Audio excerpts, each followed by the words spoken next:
oh yes, we're institutionally racist. What that means for a 25-year-old constable working in Balham High Street is everyone screaming at him, "You're a racist pig." They get surrounded on the streets when they try and do a stop and search or an arrest. Add to that the fact that the criminal justice system is collapsing. They're tipping out the prisons with early releases, so because, of course, there's no prison space.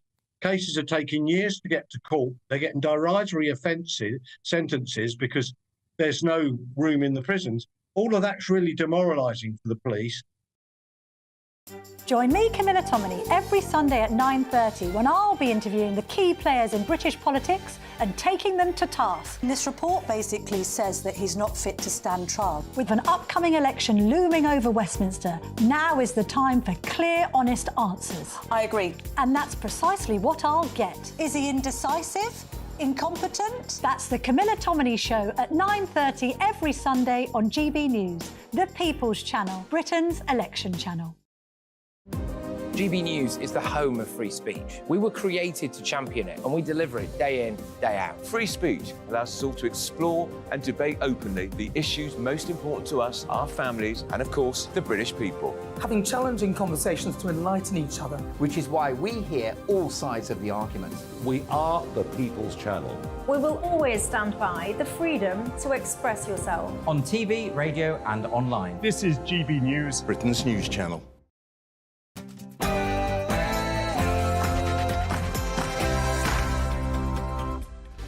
It's 9 o'clock. Welcome to Mark Dolan tonight on GB News with me, Andrew Doyle.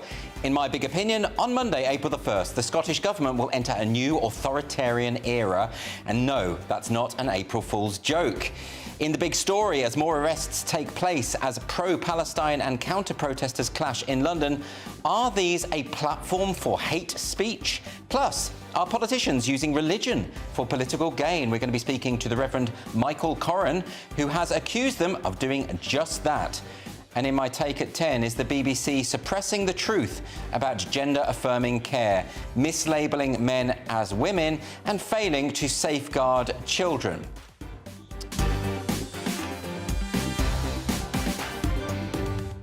So there's a busy 2 hours to come. I'll see you after the news with Polly Middlehurst.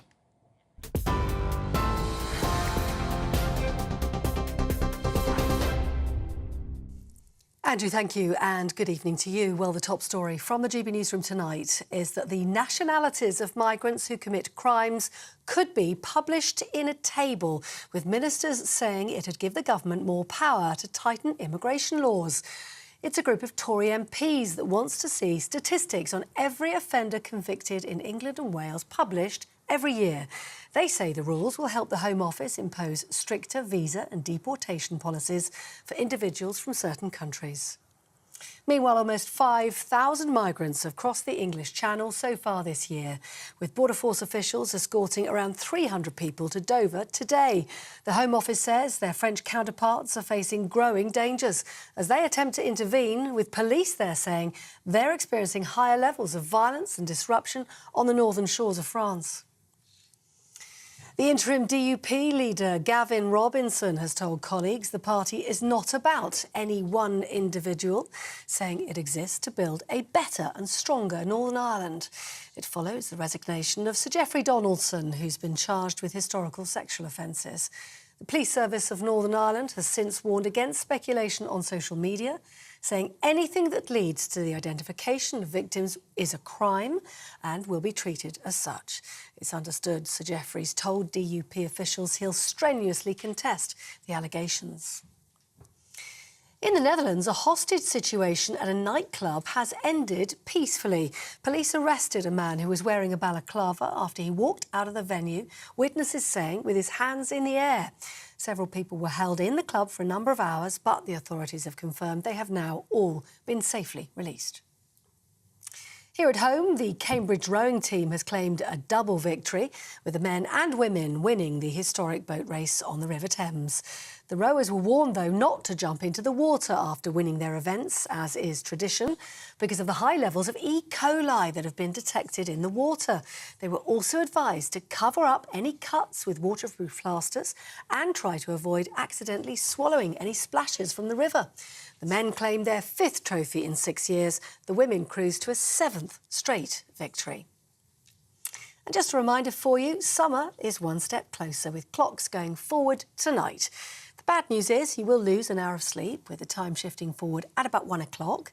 The good news is it signals the beginning of BST, British summertime, which means longer evenings and brighter days ahead. That's the news. For the latest stories, do sign up to GB News Alerts, scan the QR code on your screen, or go to gbnews.com/alerts.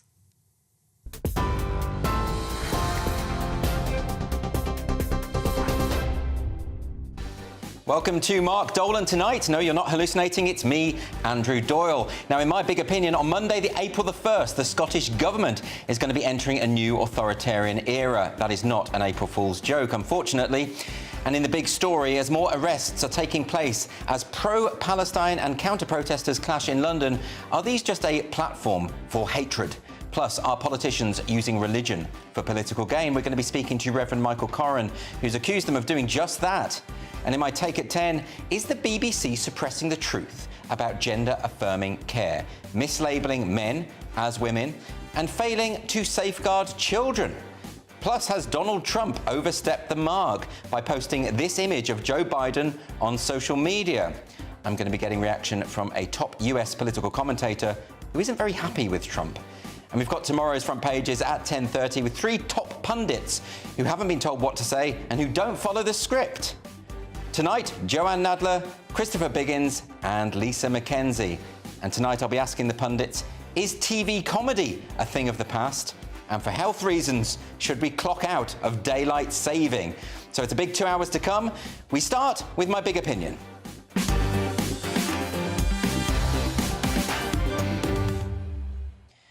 On April Fool's Day, the Scottish Government will enter a new authoritarian era. In a bid to eliminate hatred in Scotland, First Minister Humza Yousaf has pushed through his new hate crime laws, some of the most draconian legislation the country has ever seen. Citizens can be arrested for things they say in the privacy of their own home. Anyone in Scotland can make a complaint about anything they overhear or anything they read online. If an offensive comment is read in Scotland, the new law says it has been published in Scotland. And so no one is safe, particularly since the criteria appears to be whether one finds something offensive and perceives it to be motivated by hatred. This emphasis on the perception of the victim means that there's no evidential threshold required for something to be recorded as hateful. And even if not criminal, we could find ourselves branded with a non-crime hate incident. If this happens to you, you're not going to be told, but if you apply for a job that requires a disclosure and barring service check, such as teaching, you'll probably not get that job. So here's Humza Yousaf defending the practice of recording non-crime. In terms of incidents and hate crime incidents, it's important that they are recorded, because what it does is it gives police an idea of where there might be spikes in hatred. That behaviour might not be criminal, but they can then see a pattern that is simply done so police can see if there's a rise in anti-Semitism, for example, or a rise in homophobia right across the country. It's important that police are able to monitor any patterns of hatred that might emerge. Now, we already know that this probably isn't lawful. In December 2021, the Court of Appeal ruled that the recording of non-crime hate incidents is plainly an interference with freedom of expression. And earlier that year, the Home Secretary, Priti Patel, had instructed the police to stop all such investigations. And in March 2023, the then Home Secretary, Suella Braverman, published new guidelines reminding police that the recording of non-crime must be stopped. But in spite of all of these things, these government decrees, a High Court ruling that's emphasised its illegality, the College of Policing in England and Wales carried on, and the Scottish police are clearly following suit. When Yousaf's bill was first proposed in early 2020, the Scottish Police Federation said that it would be akin to the, quote, policing of what people think or feel. The Law Society of Scotland called it, quote, a significant threat to freedom of expression. Roddy Dunlop QC warned that jokes about Scotsmen, Irishmen and Englishmen could fall foul of the law.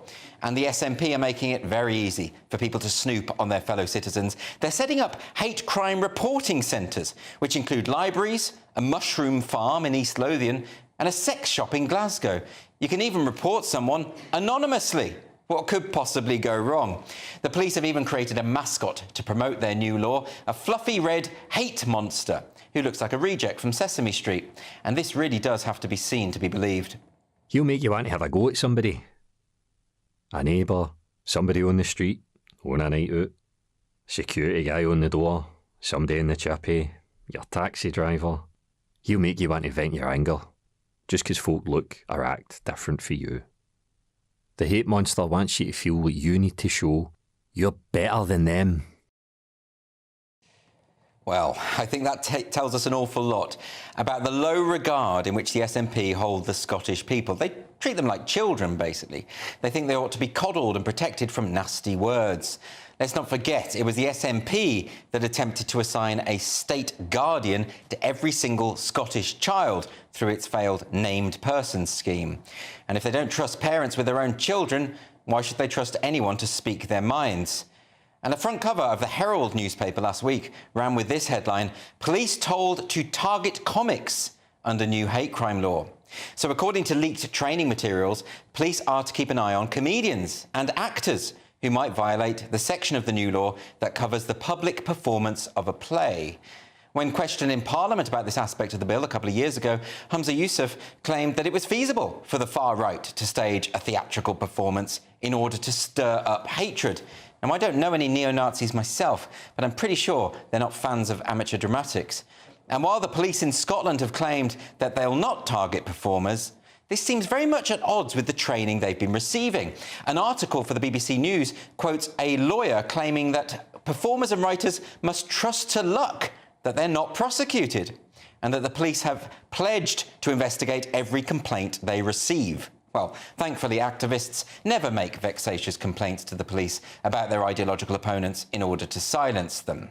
Oh, wait, actually, they do, don't they? All the time. In fact, many have already boasted that they'll be reporting J.K. Rowling to the Scottish police on the 1st of April for misgendering India Willoughby. And if all it takes to get a visit from the police is calling a man, then we are truly in dark territory. Police Scotland is already stretched to the limit, which is why it recently announced its proportional response strategy. That's to say, the police will no longer investigate vandalism or theft if the crimes are unlikely to be solved.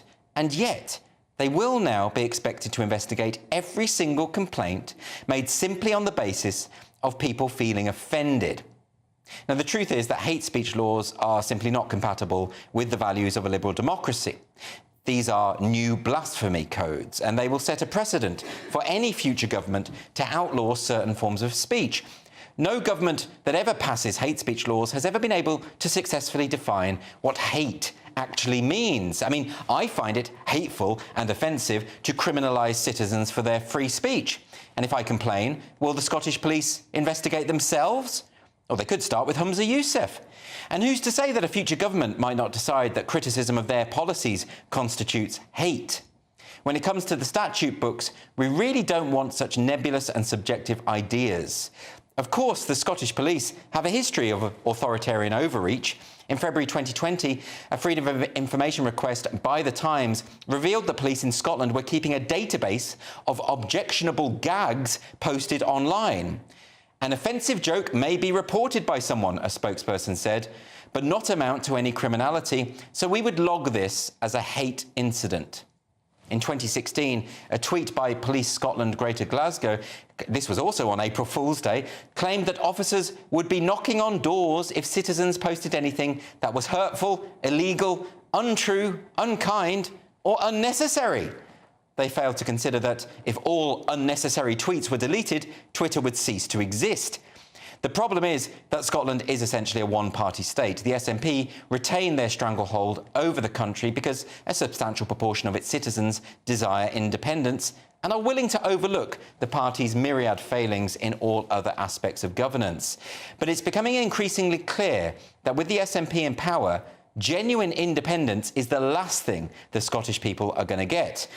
Instead, they've empowered a party with authoritarianism baked into its DNA, a party that seeks to control what its citizens say and think.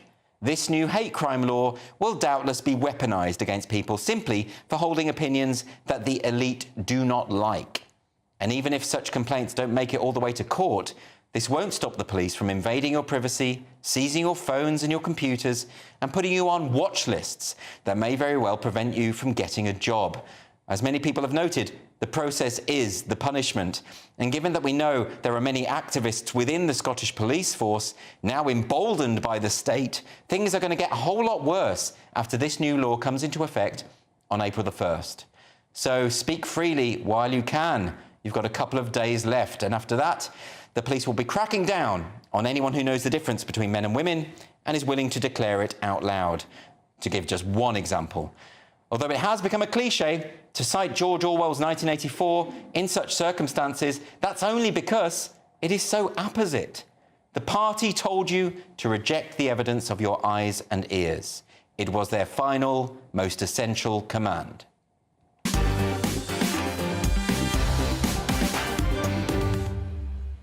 Now, recently, UNICEF said the threshold for threatening behaviour had been set incredibly high to ensure that innocent people were not criminalised, and added, what's dangerous isn't the law, what's dangerous is hate crime in our society. Well, let me know your thoughts. gbviews@gbnews.uk. Do get in touch, but first, let's hear from tonight's top pundits. We've got Lisa McKenzie, the broadcaster and anarchist.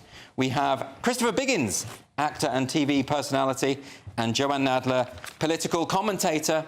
Welcome to the show, everyone. Great to see you. Any thoughts about this? I'm going to start with you, Joanne.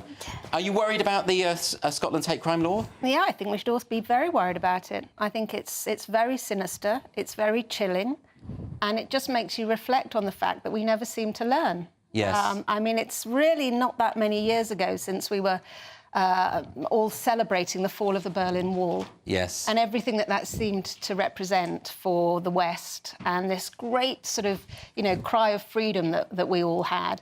And I think it's particularly sort of poignant if you think about what was so salient about what you've just said in reference to this idea that people are going to be reporting on each other in very much the way that they did behind the Berlin Wall, yes. And particularly in East Germany. Yeah, it feels like the Stasi, doesn't it, a little bit? This is the culture and the attack on the family as well. You talked about thankfully, the failed effort to introduce guardians for everybody, but this was the idea that, children can't be trusted with their own parents. And now it would seem that what the SNP are saying is that parents can't be trusted with their own children because it may very well be their children that are reporting them for hate crimes. So and of course, that's happened before. That happened during the Cultural Revolution in China. Yeah. It happened in Stalin's Russia. Children were reporting their parents because they overheard some subversive comments. Those parents got shot. I'm not suggesting that's going to happen in Scotland, but, you're going down that path. Christopher, maybe I could just play devil's advocate a little bit. None of us like hateful ideas. None of us like hateful language. We don't like to live in a society where people are being hateful. But is this the way to deal with it? I don't think it is at all. I mean, for instance, it makes me think of Mary Whitehouse. Oh, yes. Who, was brought in to do exactly what they're going to do now. And then, thankfully, she was got rid of. Yeah. Very unceremoniously. And we can go back in history, as you've just said, far more. This has been going on for a long time. There's nothing new about it, is there? No, but I mean, how can they even think about bringing this in, Scotland? Well, I suppose part of the point is, I mean, in terms of what you're saying about the history of this, I think there is always an appeal to authoritarianism in the human instinct, and it comes from the left, from the right, everywhere in between. I don't think, Lisa, this is party political. No. I don't think it's about... I think there is something about the SNP. They just like to control and coddle and patronise the electorate. I think the SNP always think they're right. I think that's the problem with the SNP. They think they're right. Yes. So they think they're doing the best for everybody. I'm an anarchist. This sort of thing, I hate it. And I have been arrested where the police the Metropolitan Police tried to sort of do me for hate crime. What is it you'd done? I was holding a poster up which said, we found new homes for the rich, and it was a cemetery.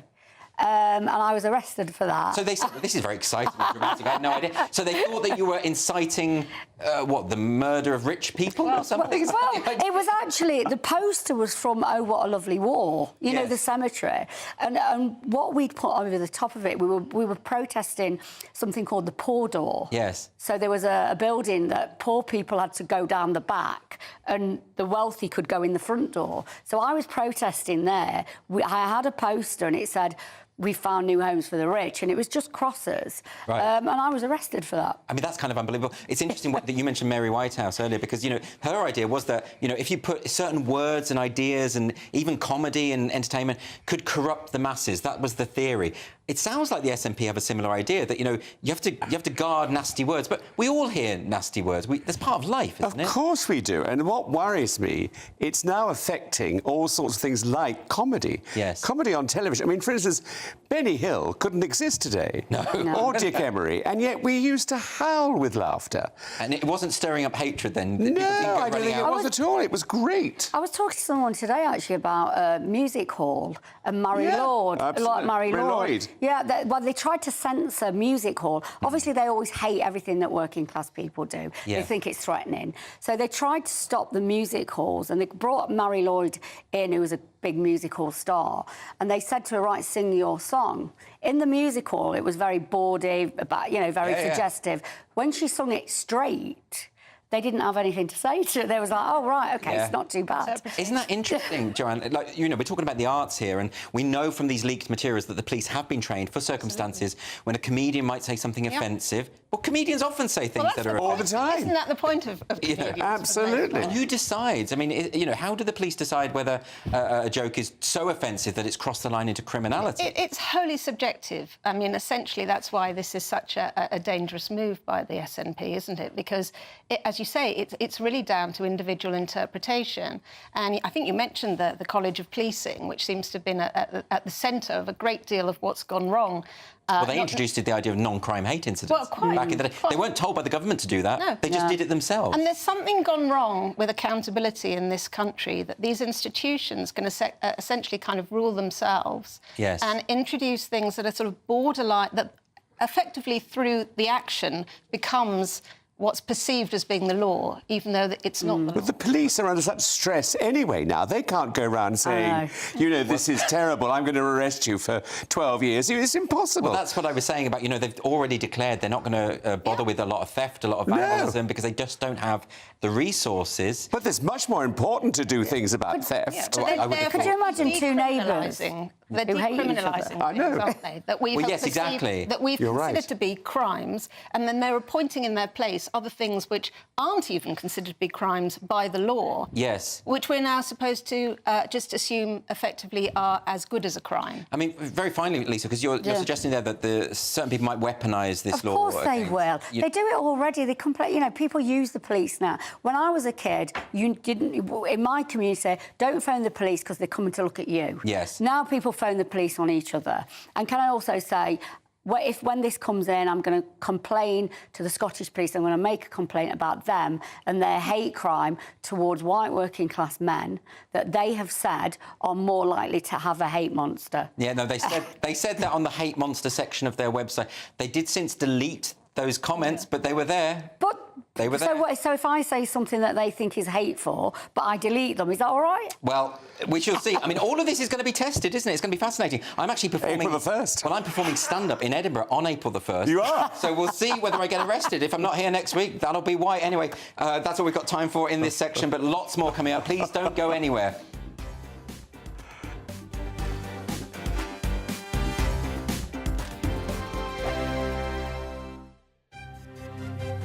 GB News Breakfast, every day from 6 a.m. He's a genius. We know he's one of the few geniuses in the world. We have Mozart, we have Leonardo da Vinci. He's a genius. Of course, he's worth studying. But Chris, did they not think that Ben Jonson wrote some of his works?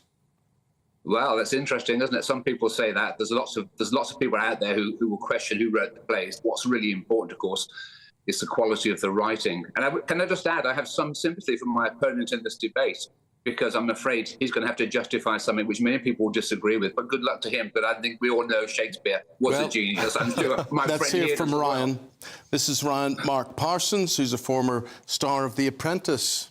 Tell us more, Ryan. Well, I agree with the other guests. I'm not denying Shakespeare's cultural relevance and significance in history. I mean, I admire Shakespeare.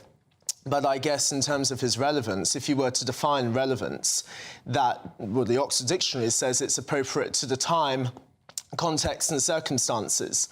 And I think there's an argument to be had about whether Shakespeare is relevant in 2024. Let's just look at the language that he uses. It's extremely archaic. It's almost elitist because you have to have studied his works in order to understand the plays in which he wrote. So I just want to tear my hair out when you say that. I mean, well, it's true. He survives for 500 years and then the Gen Zers chuck it up the wall. And you say it's not relevant. Oh, he's more relevant than ever because what Shakespeare does is tells us about human nature. The human nature in the 16th century, or the 17th century, it was no different from today. You know, if you're looking at Vladimir Putin's headlines today, well, read Julius Caesar. It's just the language can be difficult, but that's good because we need to stretch children. We need to present children with things which challenge them. Don't always make life easier for children. Absolutely. No, make them stretch them a little bit. I'm Christopher Hope. And I'm Gloria Di Piero, bringing you PMQ's live here on GB News. Whenever Parliament is in session on a Wednesday at midday, we'll bring you live coverage of Prime Minister's questions. We'll be asking our viewers and listeners to submit the questions that they would like to put to the Prime Minister, and we'll put that to our panel of top politicians in our Westminster studio. That's PMQ's live here on GB News, Britain's election channel. I think the most exciting bit for me is talking to people. People who I think are ignored often by the major news channels. We're going to give news they want to hear. There's a voice there that needs to be heard. I think there's a chance here for a diversity of opinion to be expressed, which you don't find elsewhere. It's really exciting. We don't hold back. We're free to say how decisions that are taken here affect us all around the country. Only on GB News, the People's Channel, Britain's news channel.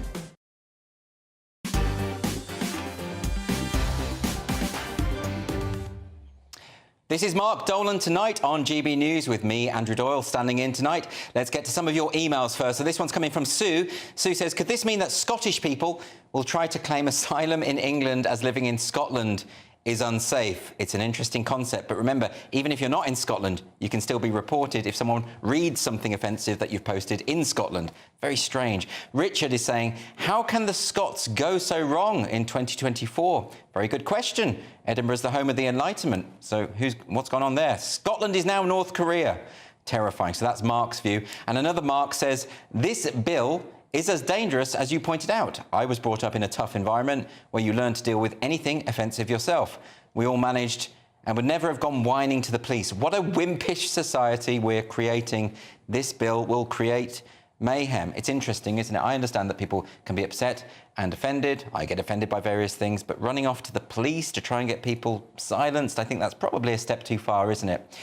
Well, it's time now for the big story. This afternoon, there was a standoff between pro-Palestine and counter-protesters in London. It was the 11th march organised by the pro-Palestine group. It was largely peaceful, but arrests were made for hate speech. And what was concerning was the amount of anti-Semitic videos which were posted on social media today. So here's just a few of the more troubling clips.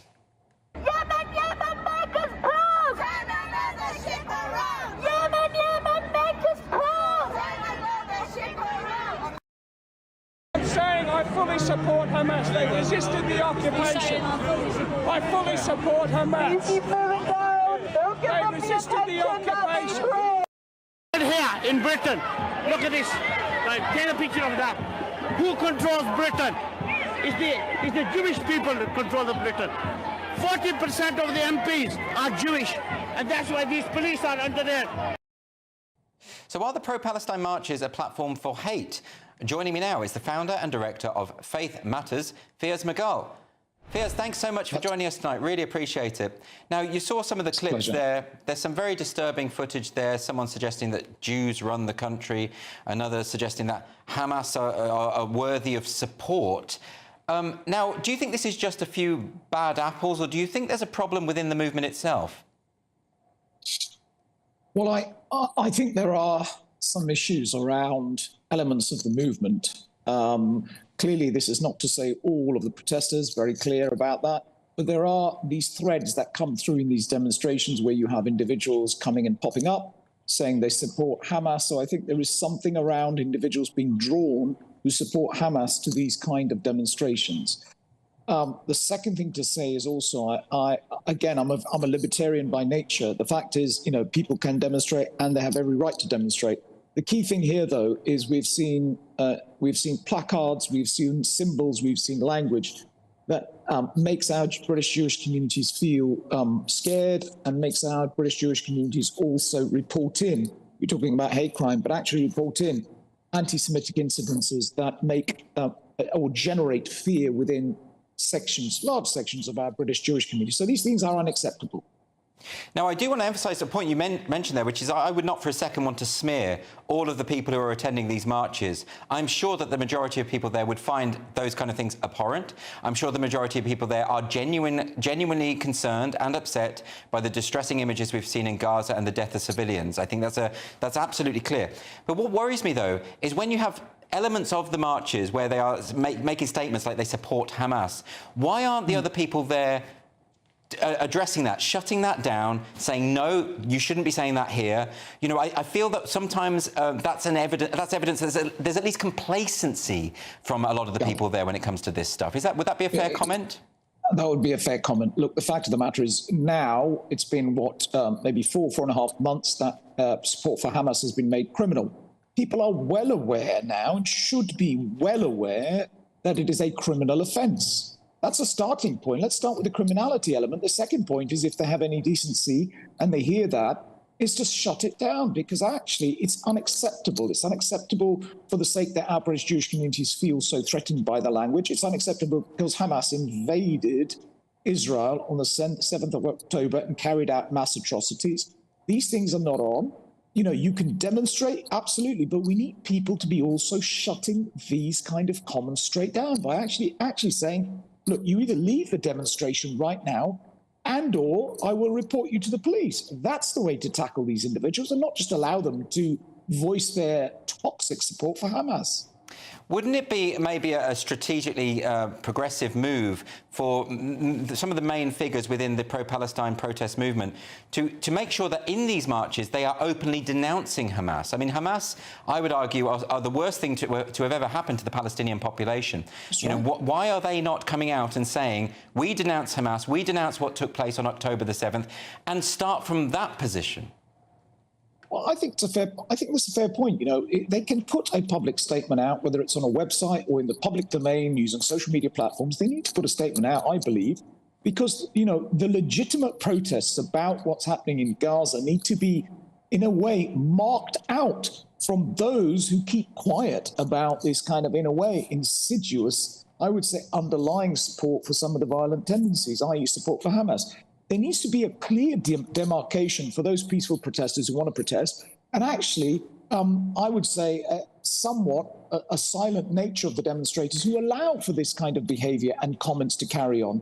But the fact of the matter is, it's a clear line. There's no two ways about it. It's a criminal offence in this country, and actually, we need to have a statement that says, this group is unacceptable. We're not demonstrating for this kind of group. We're demonstrating for the Palestinians. And that kind of public note needs to be put out across social media or their websites. Do you think that there's any merit in the argument that there has been a kind of two-tier policing going on, that the police have maybe been a little bit... Now, I know there were arrests today, but that in the past there's been a bit too much tolerance when it comes to this kind of thing, but then the police have been particularly severe when it comes to other issues, such as misgendering or something like that. Do you think there's anything to that? I think certainly. I think the police took an approach. They didn't want to get involved, certainly in the demonstrations early on. Do I think that was the right move? The answer is no, because it had an impact, again, a significant impact upon the perception of safety within our British Jewish communities. That's why it was the wrong move to take it. First of all, the second reason it's wrong is because you have to apply the law equally. You have to apply it equally across communities. And so the law exists. It needs to be properly implemented. The fact is, today in our country, many people say, look, here's the law, why are you not implementing it? We hear that repeatedly, time and time again. The law is clear. We don't need more laws. There are numerous existing laws in our country, but the fact is the police need to implement it properly. I would also say politicians need to invest more in our policing to make sure they implement the laws in practice. One of the things that concerns me slightly is that when these kinds of things happen, they give succor and ammunition to the kind of people who say, let's ban the marches altogether. And I would be very concerned about, I think that would affect all of us, because I think the right to peaceful protest applies to us all, irrespective of our stance on this position. Totally right. Look, I will stand for the right for anyone to demonstrate whether I like their opinion or not. It is a fundamental, sacrosanct value of our democratic society, all right? Everyone has the right to demonstrate peacefully. That is a right. I would also say, I think we need to make clear that government can't go around heavily policing certain demonstrations and allowing other demonstrations to get away scot-free, right?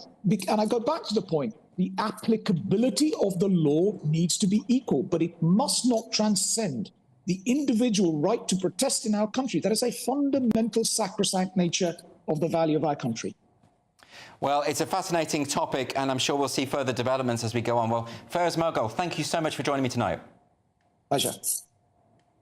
So coming up with tonight's top pundits, is TV comedy a thing of the past? This is Mark Dolan tonight on GB News with me, Andrew Doyle. Hello there, welcome to your latest GB News weather forecast on the Met Office. We're looking ahead for the rest of Easter. I think the best of the sunshine really is going to be reserved for more northern parts of the country. For the south, especially as we come into Easter Monday, it's looking very wet. So out there at the moment, we've still got low pressure in charge, and that's bringing in another band of heavy showers across more southwestern parts of the country. That will spread its way towards Northern Ireland as we end the night. Elsewhere, plenty of clear skies, so that's a perfect recipe for a fairly chilly night. A touch of frost across Scotland, with some misty low cloud just beginning to move in across parts of the east. So we do start Easter Day off on a fairly sunny note across many central parts of the country. The cloud across the east will gradually just spread its way a little bit further westward. So for many central and eastern parts of England, a rather grey afternoon to come with some spots of rain. Brighter further west, and especially so for Scotland and Northern Ireland here. A mixture of sunny spells and scattered showers. Temperatures in the sunshine reaching 14 or 15 degrees. Into Easter Monday, a pretty wet picture for a lot of England and Wales. Some of the rain will be quite heavy. Could turn brighter later on down towards the southwest, but again, the best of the brightness will be for Scotland and Northern Ireland, with a mixture of sunny spells and showers. And unfortunately, the changeable theme does look like it will continue as we head into Tuesday and also Wednesday. Big news, big debates, big opinion. Patrick Christie's Tonight is the week's biggest show. Every weekday, 9 to 11 p.m, we've got the inside track on the day's top stories. There'll be sharp takes you won't get anywhere else. We will set the news agenda, not just follow it, and I want to bring you along for the ride. Whatever it is, we'll have our finger on the pulse. It's news, but it's this close to entertainment. Patrick Christie's Tonight, 9 to 11 p.m, only on GB News, the People's Channel, Britain's news channel. I'm Michelle Dewberry, and I'm not here to tell you what to think. I'd much rather hear what you have to say. So, send in your opinions to gbviews@gbnews.com. Keep them clean, and you never know, I might read them out. With my panel here on Jubes & Co, we debate, we get stuck into the issues of the day on a show where all views are welcome, especially yours. GB News, the People's Channel, Britain's news channel. 2024, a battleground year. The year the nation decides. As the parties gear up their campaigns for the next general election. Who will be left standing when the British people make one of the biggest decisions of their lives? Who will rise? And who will fall? Let's find out together. For every moment, the highs, the lows, the twists and turns. We'll be with you for every step of this journey. In 2024, GB News is Britain's election channel.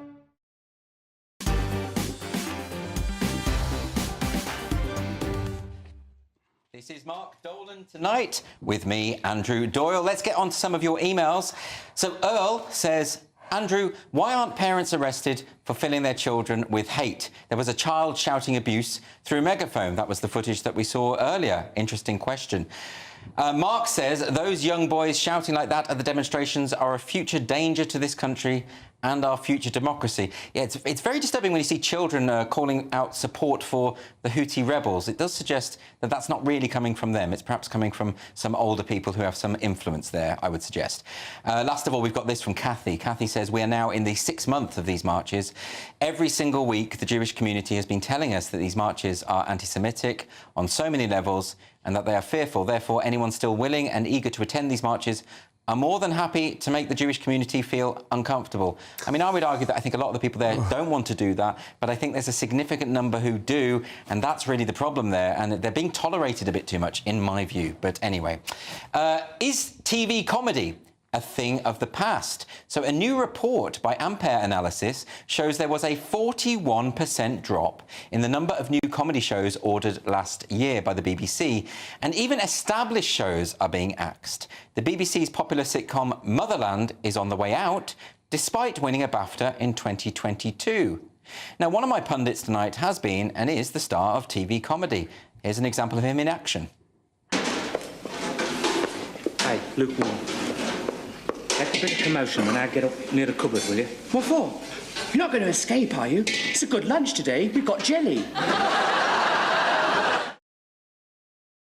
So to discuss this, I'm joined by broadcaster and academic Lisa Mackenzie, actor and TV personality Christopher Biggins, and political commentator Joanne Nadler. Christopher, that's you in action in Porridge, which is a classic sitcom. Well, in those days, in the 70s, there were so many classic TV comedy shows. I mean, they were everywhere.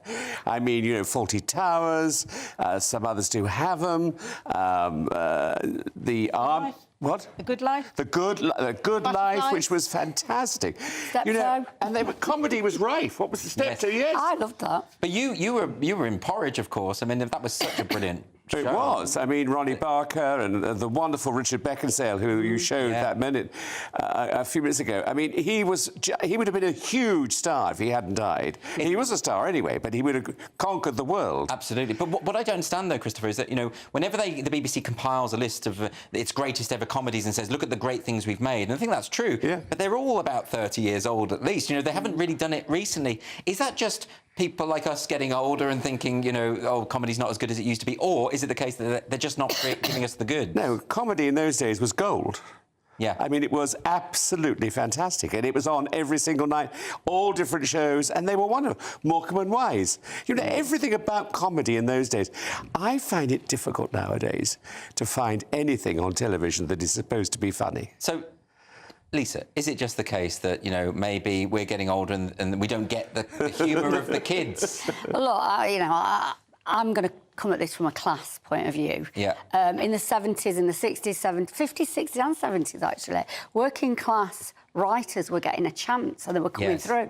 And they were creating really interesting and funny, bright things. Like Carla Lane and people like that. Yeah, and also, you know, we had Rising Damp. Yeah. You know, sort of very sort of small sets, but very funny thingers. Well, it's harder for people who haven't got much money to get into media. Yeah. Well, now, if you're a working class writer, there is no you're not getting in.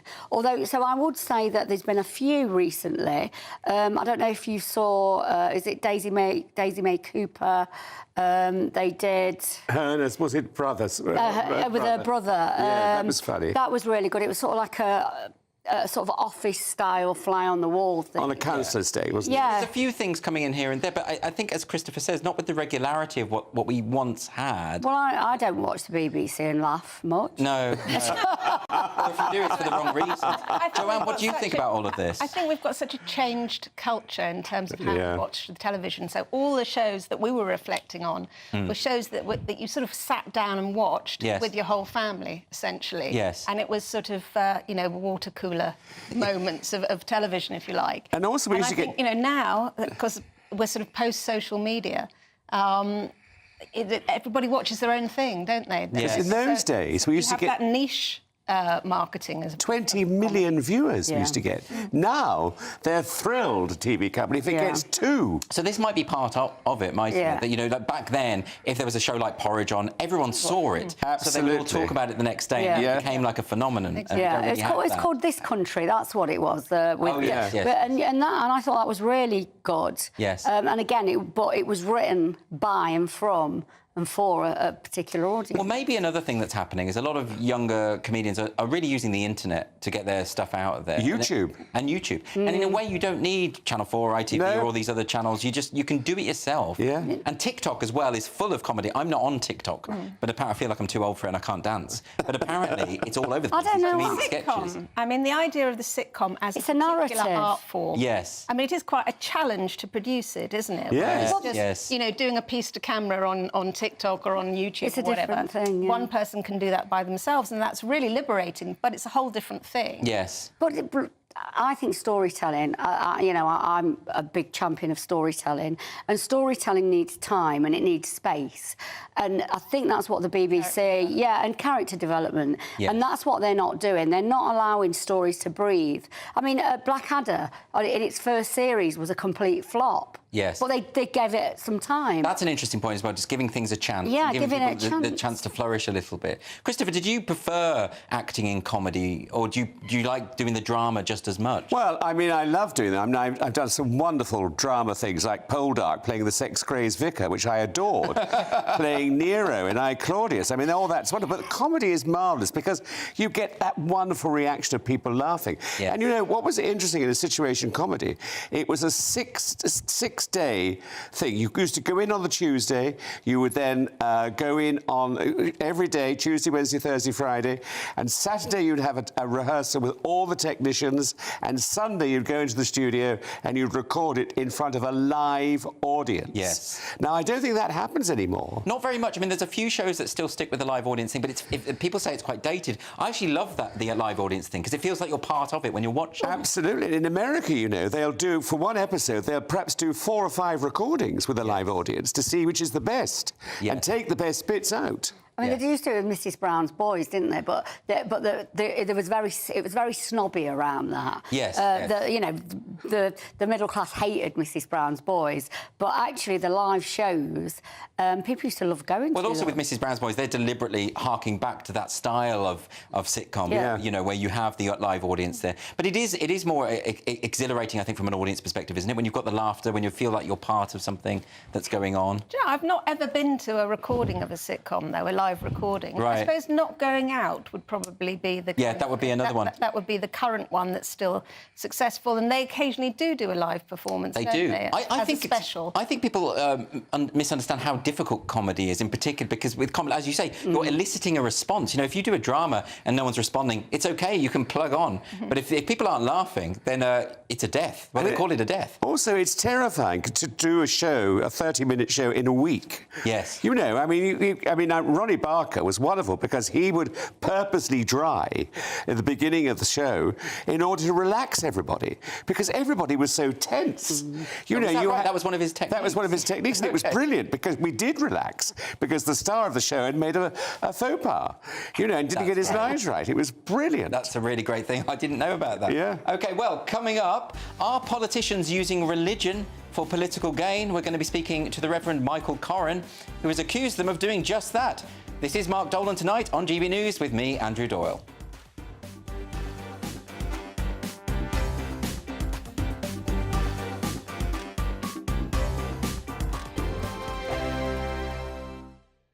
This is GB News, Britain's news channel. Is the brand of toothpaste super important here, or is it more about the toothbrush? Because I was told a long time ago by my dentist, electric toothbrush, Pip, that is the way to go. You're exactly right. I mean, the action of mechanically removing plaque, so using a brush, is much more effective than the brand of toothpaste itself. But in terms of the ingredient in toothpaste that we're looking for, it's something called fluoride. And fluoride is essential to help remineralize and strengthen our teeth. It's really important to use a toothpaste with fluoride. And in terms of brushing, Using an electric toothbrush is just much easier. You know, you're brushing your teeth first thing in the morning, last thing at night. You're going to be a bit tired in those times. So using an electric toothbrush, you just hold it against your tooth and gum and it does all the work for you. So it's just much easier in my opinion.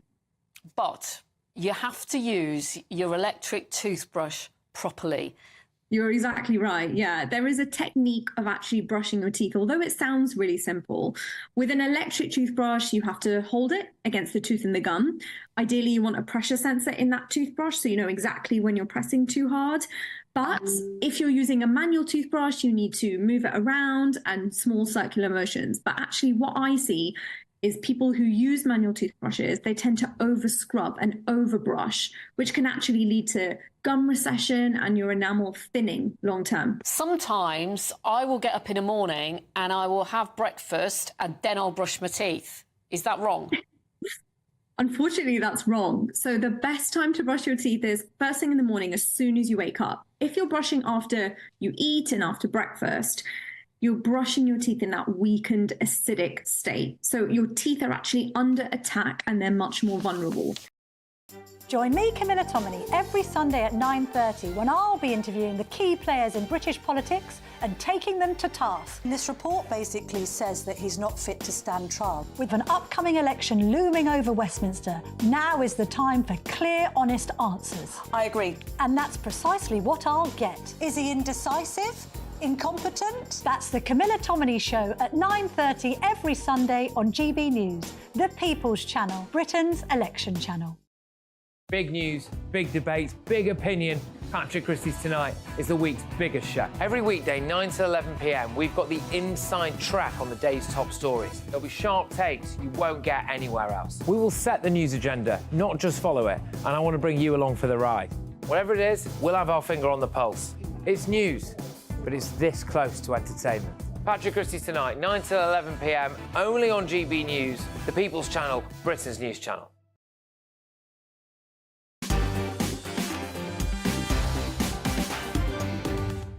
This is Mark Dolan tonight on GB News with me, Andrew Doyle. Coming up, is the BBC suppressing the truth about gender-affirming care, mislabelling men as women and failing to safeguard children? But first, it's Easter weekend, a Christian holiday celebrated widely across the UK. Yet one priest thinks that some politicians effectively use religion for political gain. And we have him here himself. It's the Reverend Michael Corran. He's joining me now. Thanks so much for joining me tonight. Now, you've said that right-wing Christian MPs are growing, but you've said that their beliefs are confusing. Can you elaborate on what you mean by that? Well, their numbers are growing. I saw the headline, which I thought was rather odd. It implied that they were getting fatter. I didn't mean that. I think their numbers are growing. Look, it's way more an American problem than a British one. In the United States, Donald Trump quite obviously is parading religion around, and very few people who take their religion seriously. Well, no, let me rephrase that. Very few people who've really thought hard about their religion say that Donald Trump is a believing Christian. But he does play that game all the time. But in the UK, yes, there are a number of MPs, and they are conservative. I mean, I don't see it in the Labour Party or the Lib Dems, really, who seem to be inspired by conservative Christianity, Christian nationalism, if you like, which is new in Britain. I mean, I don't remember this happening in the past. Tony Blair waited to become a Roman Catholic until he'd left office. And it's very rare for politicians to talk about their faith. I don't recall David Cameron doing so, even going back to earlier leaders. But I think it's a growing phenomenon, and it comes from the US, and it's being replicated in Britain.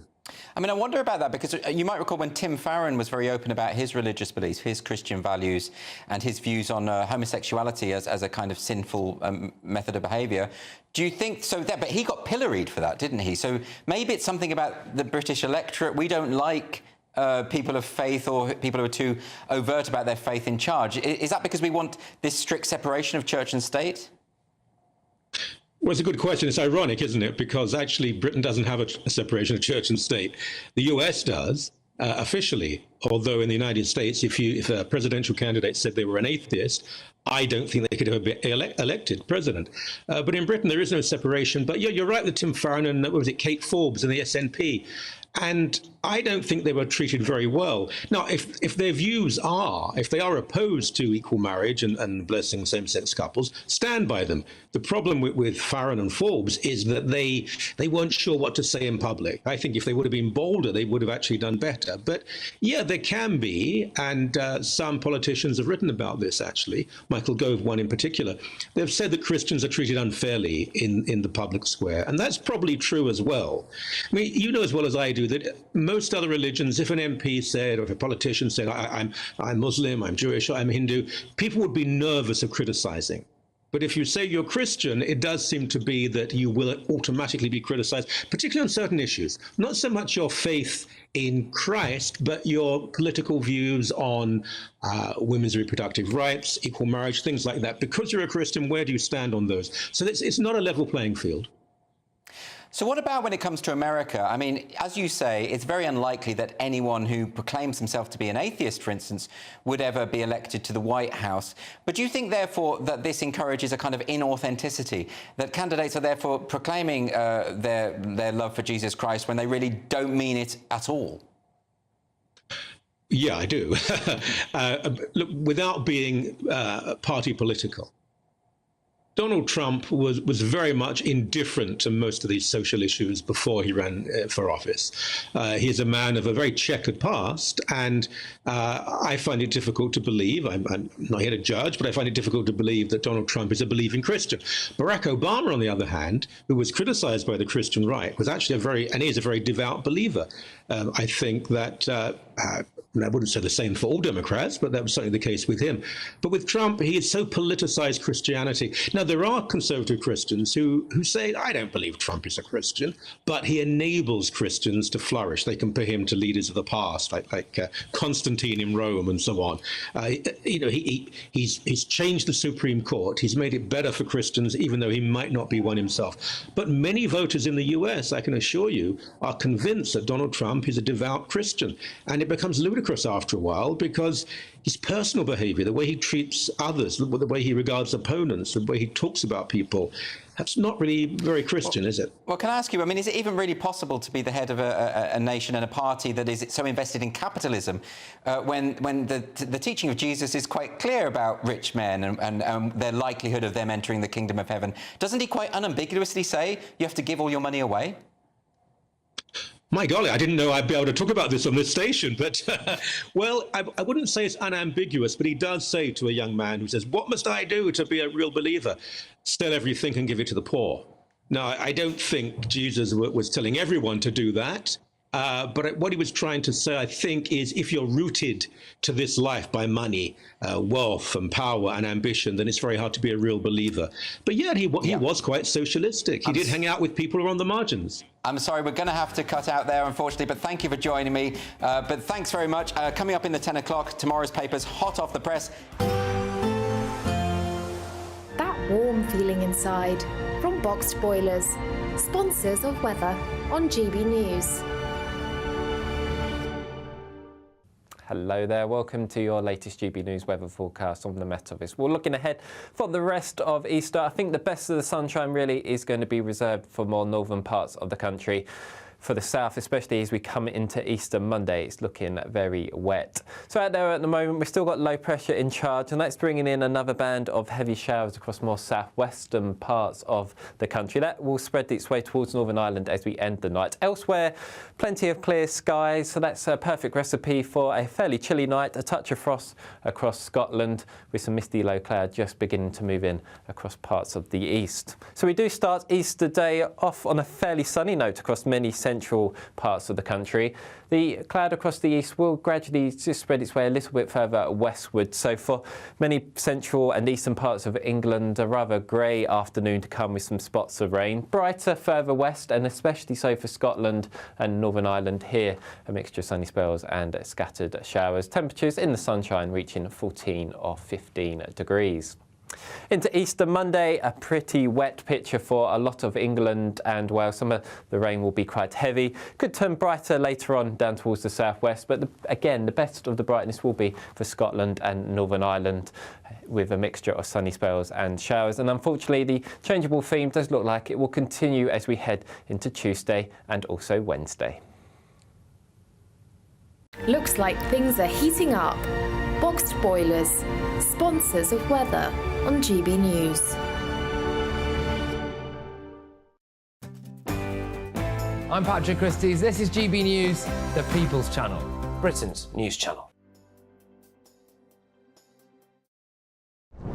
I'm Christopher Hope. And I'm Gloria Di Piero, bringing you PMQ's live here on GB News. Whenever Parliament is in session on a Wednesday at midday, we'll bring you live coverage of Prime Minister's questions. We'll be asking our viewers and listeners to submit the questions that they would like to put to the Prime Minister, and we'll put that to our panel of top politicians in our Westminster studio. That's PMQ's live here on GB News, Britain's election channel. I'm Andrew Doyle. Join me at 7 o'clock every Sunday night for Free Speech Nation, the show where I tackle the week's biggest stories in politics and current affairs with the help of my two comedian panellists and a variety of special guests. Free Speech Nation, Sunday nights from 7 on GB News, the People's Channel, Britain's news channel. I'm Michelle Dewberry, and I'm not here to tell you what to think. I'd much rather hear what you have to say. So, send in your opinions to gbviews@gbnews.com. Keep them clean, and you never know, I might read them out. With my panel here on Jubes & Co, we debate, we get stuck into the issues of the day on a show where all views are welcome, especially yours. GB News, the People's Channel, Britain's news channel. Good afternoon, Britain. Good afternoon, Britain. Weekdays from midday, we bring you the most compelling stories from across the United Kingdom. And why it matters to you. From your doorstep to our inbox. That's right, we want to hear from you. Good afternoon, Britain. Only on GB News, the People's Channel, Britain's news channel. I think the most exciting bit for me is talking to people. People who I think are ignored often by the major news channels. We're going to give news they want to hear. There's a voice there that needs to be heard. I think there's a chance here for a diversity of opinion to be expressed, which you don't find elsewhere. It's really exciting. We don't hold back. We're free to say how decisions that are taken here affect us all around the country. Only on GB News, the People's Channel, Britain's news channel. GB News is the home of free speech. We were created to champion it, and we deliver it day in, day out. Free speech allows us all to explore and debate openly the issues most important to us, our families, and of course, the British people. Having challenging conversations to enlighten each other. Which is why we express yourself on TV, radio, and online. This is GB News, Britain's news channel. I'm Jacob Rees-Mogg, and this is GB News, Britain's news channel.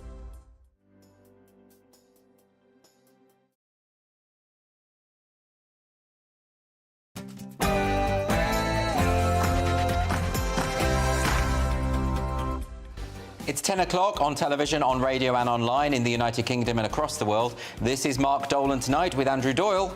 Is the BBC suppressing the truth about gender-affirming care, mislabelling men as women and failing to safeguard children? Plus, has Donald Trump overstepped the mark by posting this image of Joe Biden on social media?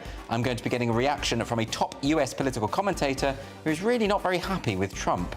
And tomorrow's newspaper front pages and live reaction in the studio from tonight's top pundits. It's a packed show, lots to get through, but first here's the news with Polly Middlehurst.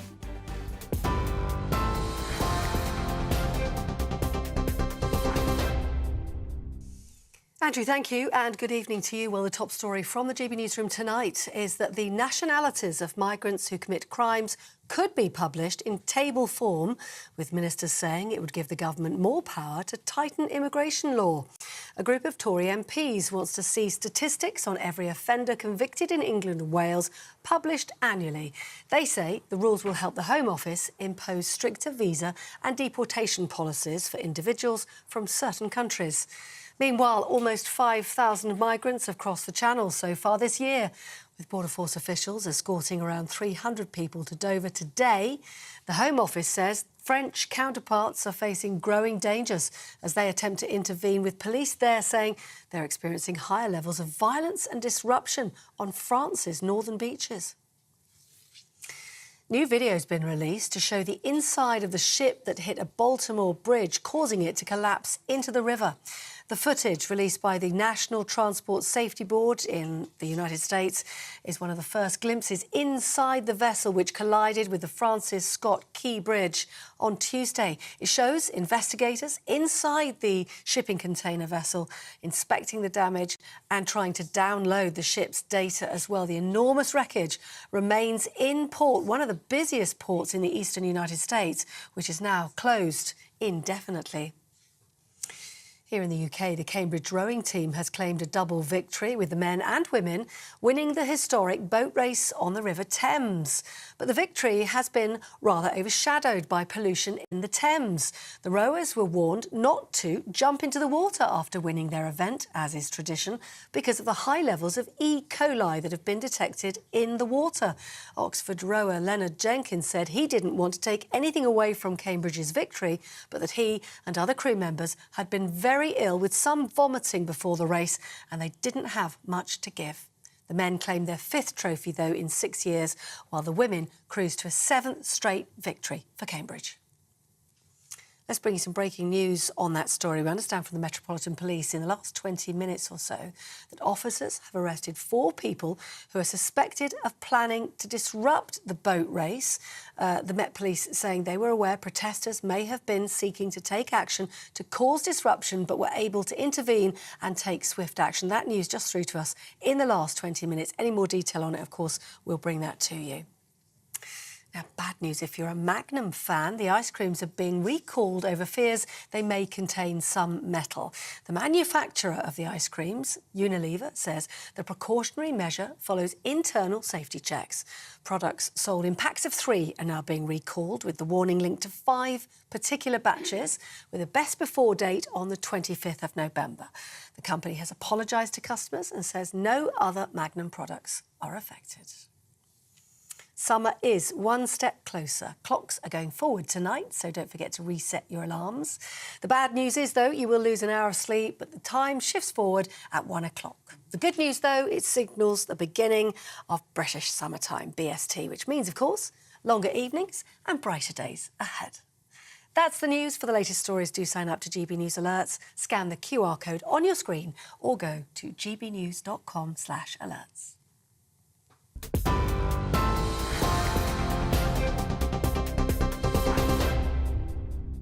Welcome to Mark Dolan Tonight with me, Andrew Doyle. Tonight we're going to be talking about whether Donald Trump has overstepped the mark by posting an image of Joe Biden on social media. I'm going to be getting a reaction from a top US political commentator who really is not very happy with Donald Trump. And plus, tomorrow's newspapers, front pages and live reaction in the studio from tonight's top pundits. And the pundits we have here tonight are anarchist Lisa McKenzie, comedy legend Christopher Biggins, and political commentator Joanne Nadler. Welcome all to the show. They're going to be nominating their headline heroes and back page zeros. There's going to be a packed hour, and those papers are coming. But first, the BBC's main purpose is to pursue the truth with no agenda, according to the director Tim Davie. He says that disinformation undermines trust in our institutions, which is true. However, journalist Michael Schellenberger has reported that according to both current and former BBC journalists, the BBC itself is spreading disinformation, failing to pursue the truth without regard to any agenda, and behaving fearfully and unfairly on issues relating to transgenderism. So, is the BBC suppressing the truth about gender-affirming care, mislabelling men as women, and failing to safeguard children? Well, I want to talk to the pundits about this because now recently there was a big medical scandal, the WPATH files. This was the World Professional Association for Transgender Health. These files were leaked from within this body, which is the leading authority in the world on gender-affirming care. It was discovered that even the experts, the clinicians who are doing this, are fully aware that the children who are in their care cannot possibly consent to the treatment that they're undertaking. This has influence on the NHS, all major medical institutions around the world. That was over a month ago. The BBC has not mentioned it at all. The BBC News has not gone near it. The BBC, as we know, Lisa, has been reporting on criminals, sex criminals, as she, when they are in fact biologically male. In some articles, not even referring to the trans identity of the criminal. This is misleading. So why is it? Is it the case that the BBC, on this issue, are just hopelessly captured? I don't think they're captured. I think probably like a lot of institutions, they don't know what to do. Right. I think because it's very messy. I read the article a few weeks ago. The man who had killed a cat and then went on to kill a student in Oxford. Yes. Yeah. And I read the article and I was really reading it carefully, and there was sort of she, and then sort of halfway down it was transgender. Yes. She. And it was a very messy article. Well, and I've read quite a few articles that come from the BBC, and they're very messy. Well, there was an article in December of last year about a man who had encouraged someone else to behave in a sexually predatory way towards a child, a 4-year-old child, and this person went through court and all the rest of it. The article on the BBC website, Joanne, not once mentioned that this was a trans-identifying individual, used the word she throughout. Yeah. So if you read it without knowing that, well, isn't that just really shoddy journalism? It's very shoddy journalism, and I should say I think it's an absolute disgrace that the BBC hasn't covered the WPATH story. The BBC is a publicly funded institution. Mm-hmm. The BBC has a particular responsibility to tell the truth, a responsibility that's essential to the BBC as being a unique institution in this country, and pretty much unique across the world, quite frankly. So it has failed. It's failed its public, it's failed its audience, it's failed the licence payers, and it's failed those journalists who work within the BBC who probably feel, many of whom may feel very strongly about this. I do slightly disagree with Lisa. I think there's a lot of evidence that the BBC has been captured by gender ideologues. It's a very... I worked for the BBC for 10 years. Yes. It's a very, very big organisation, and it's also fairly devolved. So the very fact that there hasn't been any emphasis on WPATH across any of the sort of devolved areas of the BBC.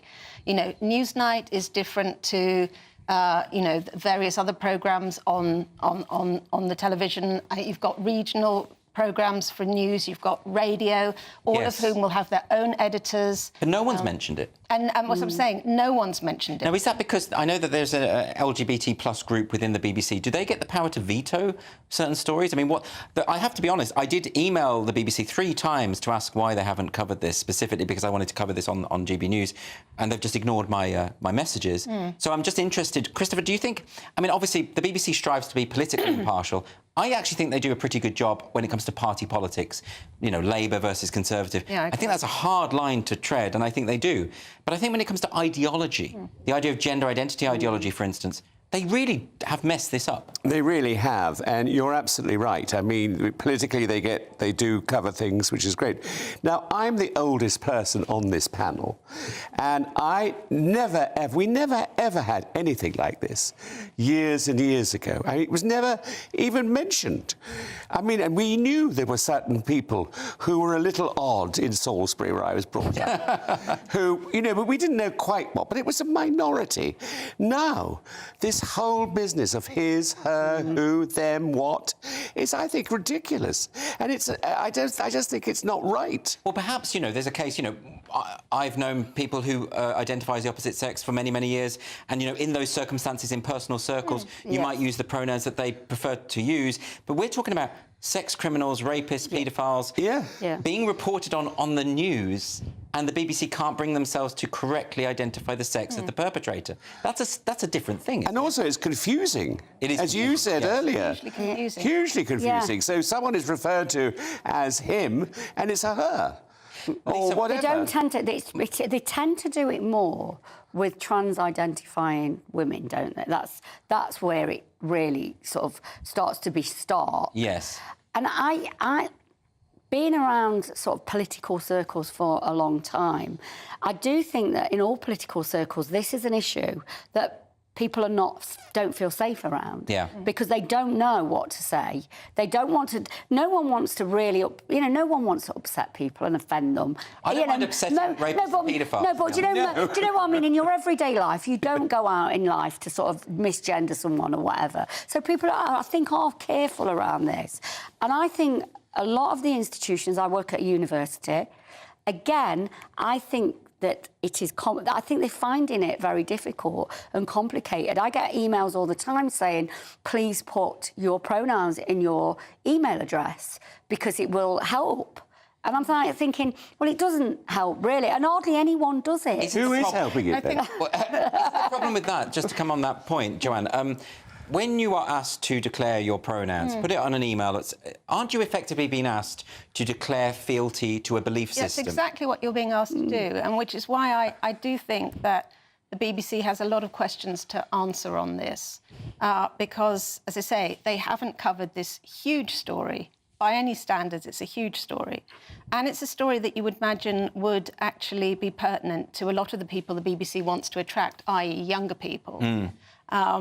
And I think that the way in which you're hearing some of these stories covered on the BBC, and I can think of several times that I listen to Radio 4 a lot. I'm certainly not somebody, just because I'm very supportive of GB News, that doesn't also listen to the BBC. I think it's important to get your news from a variety of different sources. And you can hear specific programmes on Radio 4 where they'll go through a whole sort of 15-minute news chunk. There was one programme I can think of 6 months ago where it was a very tragic story about a young person who'd committed suicide.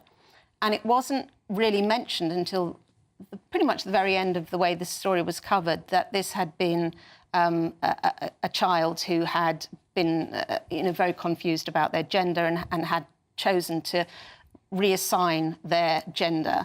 And the family believed that they hadn't had the right sort of care. And the BBC just didn't question at all any of the other things that may have led to that child's suicide. Now, it was a tragic story, but it wasn't covered as a journalist should cover the story. So maybe it's to do with what Lisa says about people want to be kind, they want to be compassionate. Yes. On the other hand, is it also maybe about intimidation?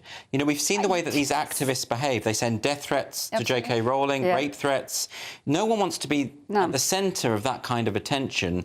So is it just maybe that people at the BBC are just a bit scared, Christopher, of putting a foot wrong? I think they probably are scared and I think a lot of people are scared.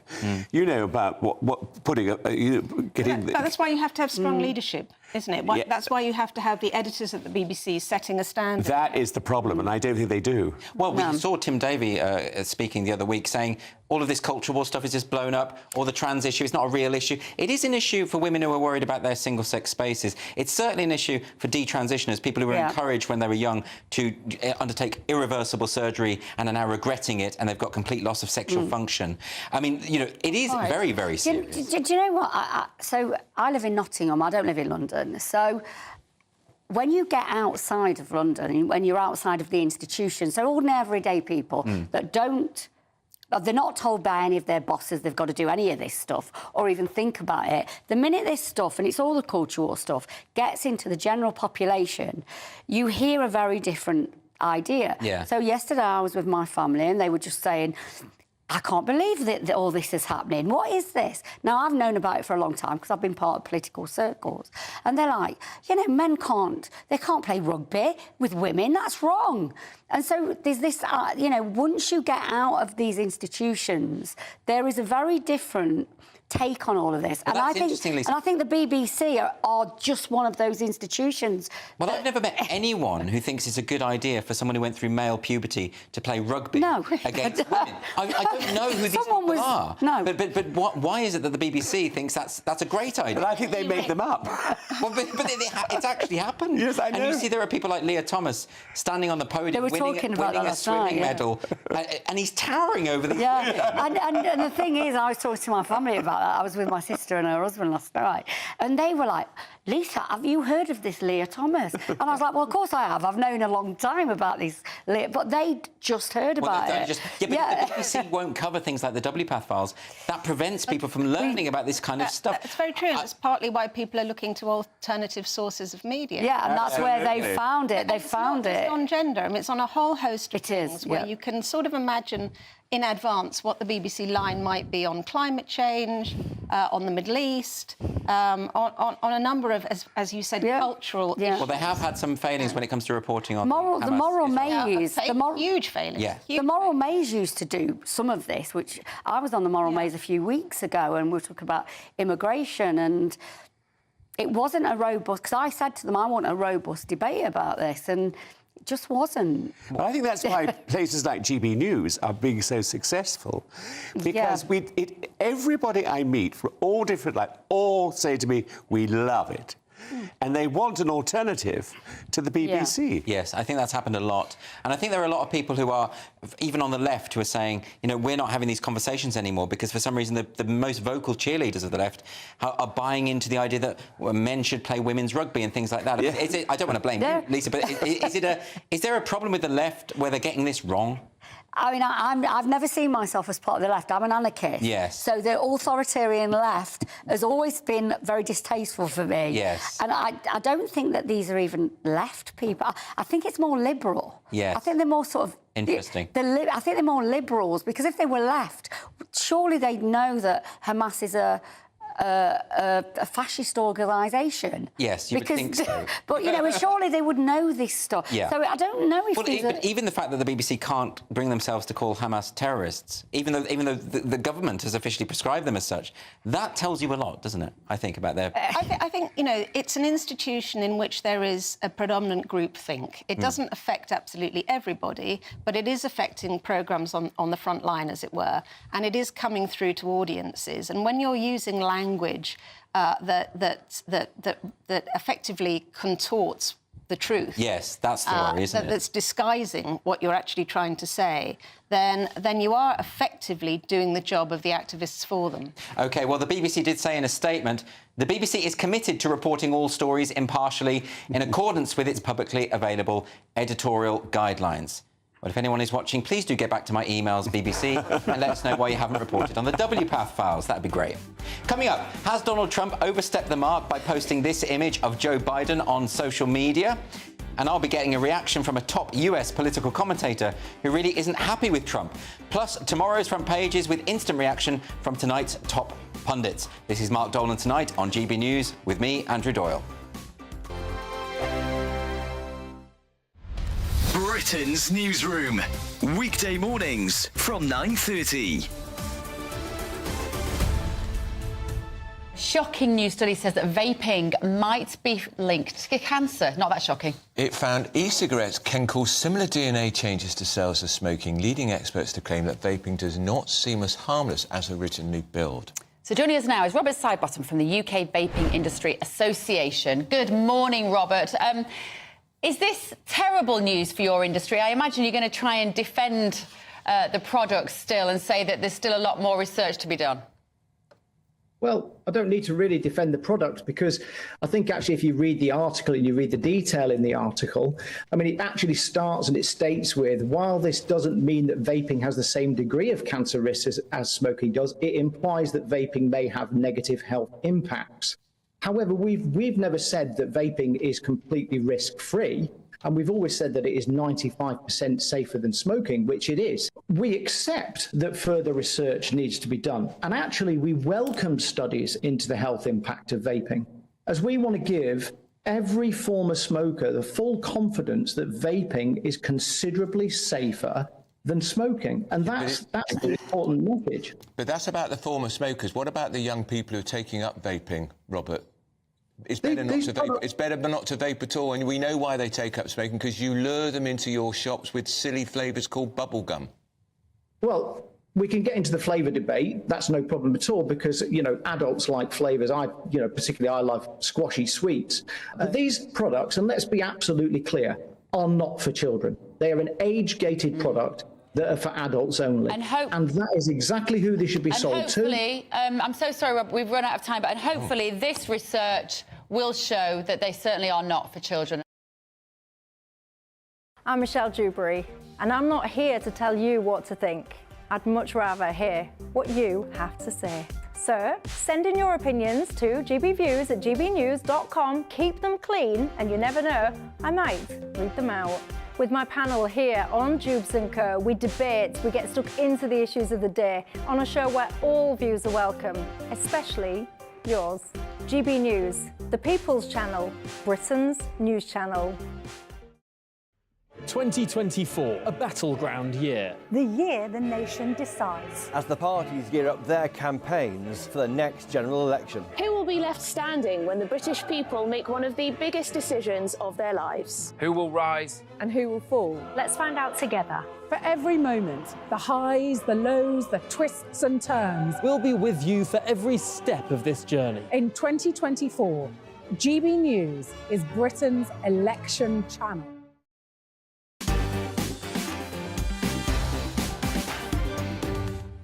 This is Mark Dolan tonight with me, an imposter, Andrew Doyle. Let's get to some of your emails. So on our Is TV comedy debate, we've had Sean saying the mainstream are cutting comedy because it's unpredictable, free speech. This doesn't fit in with the so-called modern model of society. Nothing is funny anymore. Goodness me. That's quite a grandiose statement. Maxine says, I worked with Marty Feldman, Dick Emery, Jimmy Tarbuck. The list was endless. Situation comedy was at its height and gave so much pleasure. I don't think I would work today. I mean, that's quite a list of luminaries you got to work with there. That is very impressive. David commented on our interview with the Reverend Corrin. He said, doesn't matter who you are, if you truly believe in Jesus Christ, you are not automatically likely to be the best behaved example of a Christian. Oh, well. We're all sinners, aren't we? And we head into Easter Sunday. The clocks will go forward, of course, from 1 a.m. to 2 a.m. And sleep researchers have stated that clock changes are impacting on our health and well-being. There is a Danish study claiming an 11% increase in depression after a clock change, says David Whitmore. Should the UK clock out of daylight saving? You see, apparently there are some countries that don't bother with the whole back and forward thing. But, I mean, I quite like having the longer days. What, Christopher, do you like the changes, or would you rather it all just stayed the same? I think at the end of the day, I'd rather it just stay the same because it's easier, it's isn't it? easier. Like, I've got clocks that automatically change. Yes. Which is very useful. Then sometimes they don't change. Then you've got to go around the house. I mean, I feel sorry for people who have a collection of clocks. Yes. Who have to go around and spend Does anybody days have changing those? it. Does anybody have real clocks anymore? Yes. Doc Emmett Brown in Back to the Future Well, that's going to million be clocks. Well, that's going to be me tonight when I'm driving down the M1, and the clock's going to change. Well, put it this way: my car clock is going to be right for the first in the last 6 months. Yes. It's been right because I don't know how to change it. Well, that happens, isn't it? Because a lot of time, if it's smartphones or whatever, that does it automatically. Yes. But then the things like the car, I wouldn't have a clue how to change a car. No, so my car clock is wrong 6 months every year, but I quite like it. And as an anarchist, I'm not too worried about time. Oh, do you not believe in time as a concept? Well, no, well, actually, no, I don't. Really? Well, time is just a measurement, isn't it? So, what, will you just stay in bed an hour later tomorrow? Well, I suppose if you live in somewhere like Lapland, it's 24-hour sunlight, isn't it? Exactly. So you don't really have You can stay in bed an hour longer if you want to or not. I should just say that over the past 10 years, Azerbaijan, Iran, Jordan, Namibia, Russia, Samoa, Syria, Turkey, Uruguay and most of Mexico have all ended this practice. That's not a good list. Well, I'm going to say, that's according to the Pew Research Centre. Joanne, do you have any major feelings about this? Are you quite passionate about this clock issue? I've got to say I'm not. So I'm going to try and be sort of forensic about it. I thought that the main reason for doing this was either to do with road safety or something to do with the economy. I imagine so. Yeah. So, but I'm not aware that we're being given the information as to justify why. Would it be easier if just everyone just stayed the same? I mean, I had a meeting the other week, a Zoom meeting. Obviously, I'm in the UK. One of the people was in Japan, another was in Australia, and another was in LA. So we had to coordinate all of these different time zones, and it was utterly baffling. And we did get it, actually, in the end. But I would rather, if everyone's just on the same time zone... Whatever, all over the world? Why not? Why not? Oh, no, that can't work. That can't it? No. No, you'd be going to bed in the... Yeah, that's... odd times. But that's quite nocturnal anyway, because I work... But would it be Britain that sets the time, though? That's like colonisation via time. Yeah, that's very... I like the changes in time. I like it. Yes. It gives me something to look forward to. Either in winter, it's an extra hour in bed. Much fun being an anarchist. I do. I look forward to it. You get an extra hour in bed in winter, and as the summer comes, you get all the bright light. I had no idea that anarchists had a policy on time. Well, it seems counterintuitive some... Yeah. Is time a sort of bourgeois construct or something? Well, it is really. You know, you know, if we were all artisans, we'd be waking up with the sun and Yes. we'd be... But you see, in my business... There's still the same number of hours of daylight in the day. So it's just a question of whether we want to get up earlier. Finally, Chris. But in my business, time is of the essence. Like, for instance, a rehearsal period starts at 10. Now, if you're late for that rehearsal period, you absolutely screw everything up. Yes, you do. And you have to keep to a time. Whereas I find people who don't are really rather boring. You know what? Unpunctual actors have always annoyed me. Oh, it messes everything. Absolutely. Yeah, awful. Anyway, coming up, tomorrow's newspaper front pages, we're going to have some live reaction here in the studio from tonight's top pundits.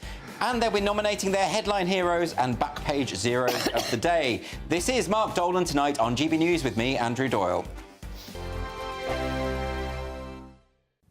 Hello there, welcome to your latest GB News weather forecast on the Met Office. We're looking ahead for the rest of Easter. I think the best of the sunshine really is going to be reserved for more northern parts of the country. For the south, especially as we come into Easter Monday, it's looking very wet. So out there at the moment, we've still got low pressure in charge, and that's bringing in another band of heavy showers across more southwestern parts of the country. That will spread its way towards Northern Ireland as we end the night. Elsewhere, plenty of clear skies, so that's a perfect recipe for a fairly chilly night. A touch of frost across Scotland with some misty low cloud just beginning to move in across parts of the east. So we do start Easter Day off on a fairly sunny note across many central parts of the country. The cloud across the east will gradually just spread its way a little bit further westward. So for many central and eastern parts of England, a rather grey afternoon to come with some spots of rain. Brighter further west, and especially so for Scotland and Northern Ireland here. A mixture of sunny spells and scattered showers. Temperatures in the sunshine reaching 14 or 15 degrees. Into Easter Monday, a pretty wet picture for a lot of England and Wales. Some of the rain will be quite heavy. Could turn brighter later on down towards the southwest, but again, the best of the brightness will be for Scotland and Northern Ireland, with a mixture of sunny spells and showers. And unfortunately, the changeable theme does look like it will continue as we head into Tuesday and also Wednesday. GB News is the home of free speech. We were created to champion it, and we deliver it day in, day out. Free speech allows us all to explore and debate openly the issues most important to us, our families, and of course, the British people. Having challenging conversations to enlighten each other. Which is why we hear all sides of the argument. We are the People's Channel. We will always stand by the freedom to express yourself. On TV, radio, and online. This is GB News, Britain's news channel.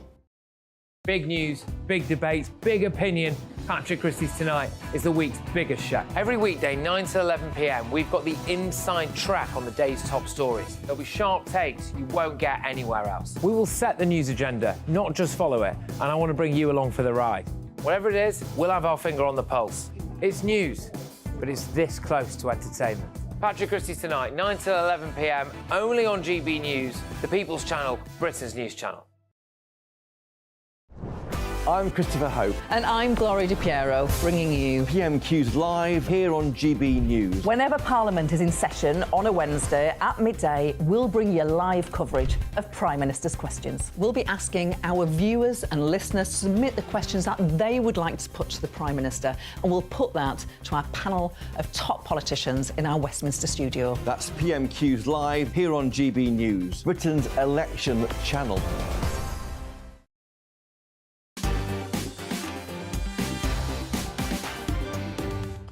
It's 10:30 p.m, so it's time to have a look at tomorrow's front pages.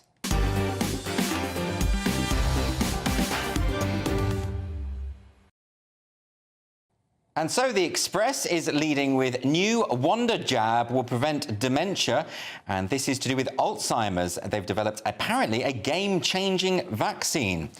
Then we move on to the front cover of The Observer. They are leading with UK given legal advice that Israel is flouting law in Gaza. And the British government has been given advice from lawyers that Israel has breached international humanitarian law in Gaza, but failed to make it public, according to a leaked recording, which has been obtained by The Observer. The Sunday Telegraph is leading with Labour net zero plan puts UK at China's mercy. They say Starmer's 2030 clean power target leaves us dangerously reliant on Beijing. That's according to one minister. The Mail on Sunday is running with Rayner's tax hypocrisy over jibe at PM's wife. Apparently Rayner's taunts at Mrs Sunak return to haunt her as ex-Commons watchdog demands a police probe. Very dramatic. And moving on there to the front cover of the Mirror, they are leading with, I'm blown away by my mate Kate. Bit of rhyming there. That's Giovanna Fletcher has spoken of her admiration for the Princess of Wales. And then the Daily Star. Another bizarre headline from the Daily Star. Anyone know a good, reliable, reasonably priced exorcist in the local area? OK, well, maybe we'll delve into that in a while, or maybe not. Those were your front pages. Now, we're going to get the reaction to those front pages shortly from our wonderful top pundit panel.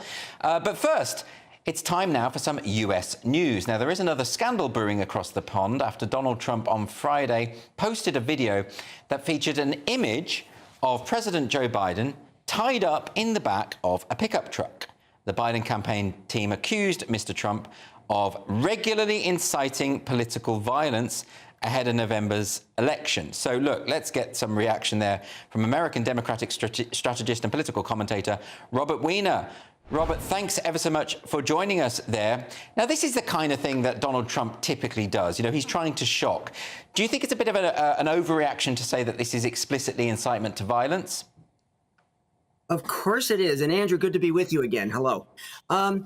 It's unbelievable. If any other American had said, here's a picture and look at the video of Biden tied up, hogtied in the back of a pickup truck, or if any other American had said, there'll be a bloodbath if I lose, the Secret Service, the U.S. Marshals, and the Attorney General's representative would be at his door, at that person's door, asking, what do you mean? And if they did their jobs, then it could be an incentive for Trump to shut the heck up about these violence incentives. But, Robert, to be fair, you must know that when he used the phrase bloodbath, he was using a metaphor, talking about the car industry. He wasn't actually saying there would be some kind of bloody revolution if he wasn't voted in. And you do know that because you'll have seen the context. He used the term bloodbath, and he knows what he's doing when he does it. So this is the guy who brought you January 6th and the bashing in of the Capitol. I'm just saying that any other American who did this, any other American, and by the way, 300 of them have been convicted and are in jail, by the way, now. Any other American who did this, the Secret Service and the U.S. Marshals and the Attorney General's rep would be at his door asking, what did you mean by bloodbath? What do you mean by putting a picture out of Biden hogtied in a truck? Well, you're not going to get any defence from me for Donald Trump putting out that picture. I do think it's too much, but I also think that politics often has robust metaphors, often relating to militarism. Bloodbath is a metaphor that's been used by Democrats as well as Republicans for decades. So, I mean, we do have to, in some sense, recognise that sometimes we shouldn't take these phrases literally, should we? Even if they are coming from Trump. This from the guy that says, go hit them and I'll pay your legal fees. I mean, this guy means it when he says it. Don't forget that Trump and Roger Stone, who they really haven't done any kind of a good investigation because Trump pardoned him, incited in coordination with the Oath Keepers and the other groups. So this is a guy who wants to create as much chaos and havoc and violence as he can because it goes to his advantage. I'm just saying, when you get on your headline, hogtied Biden, that would be a reason for the Secret Service and the U.S. Marshals. They're talking about the President of the United States, by the way. That's a term that he's applying to Biden. When you're doing that, you need the FBI at your door. So you actually think that no one can make, say, a joke or use phrases that's a bit colourful, hog-tied Biden, that kind of thing, without getting the police involved? I mean, isn't that a bit of an infringement on your First Amendment? I would have the U.S. Marshals, who, if any other American said that, they would be at his door. Would they? Asking, what did you mean? I'm not so sure about that. I mean, I've heard some pretty colourful stuff from politicians, not just politicians, but people every day. I think it's quite a stretch maybe to take that image and say this is a literal call for someone to hog-tie Biden and put him in the car. Isn't that taking things just a bit too literally? No, not in Trump's case. This is the guy who brought you January 6th. Well, I don't know what you mean by that quite, because when it comes to January the 6th, it is not as though he...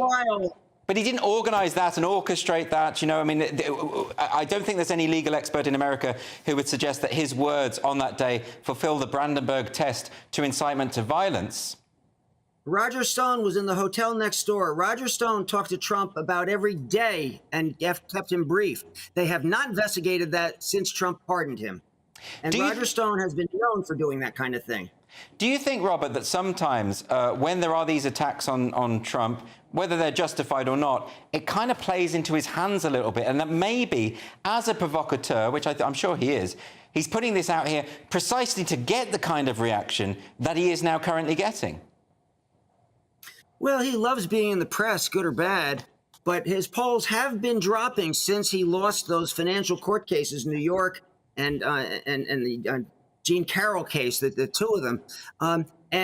With the more information that comes out and the evidence and all of that of what he has done in the fake electors and in the Filegate and all of that, as more of that comes out, he's losing independents and Republicans. You know that the polls have moved. I said to Jim Clyburn, I sat there and watched the State of the Union in the National Democratic headquarters, and the leadership came and went to and from that place right before and after the speech. I said to him, because of that State of the Union, Biden's gaining 5 to 6 points, and Clyburn said to me, "That's exactly right." So, I mean, that is what happened. What Biden showed there, the polls are now 45-45, Biden up by 1 in the 3 swing states.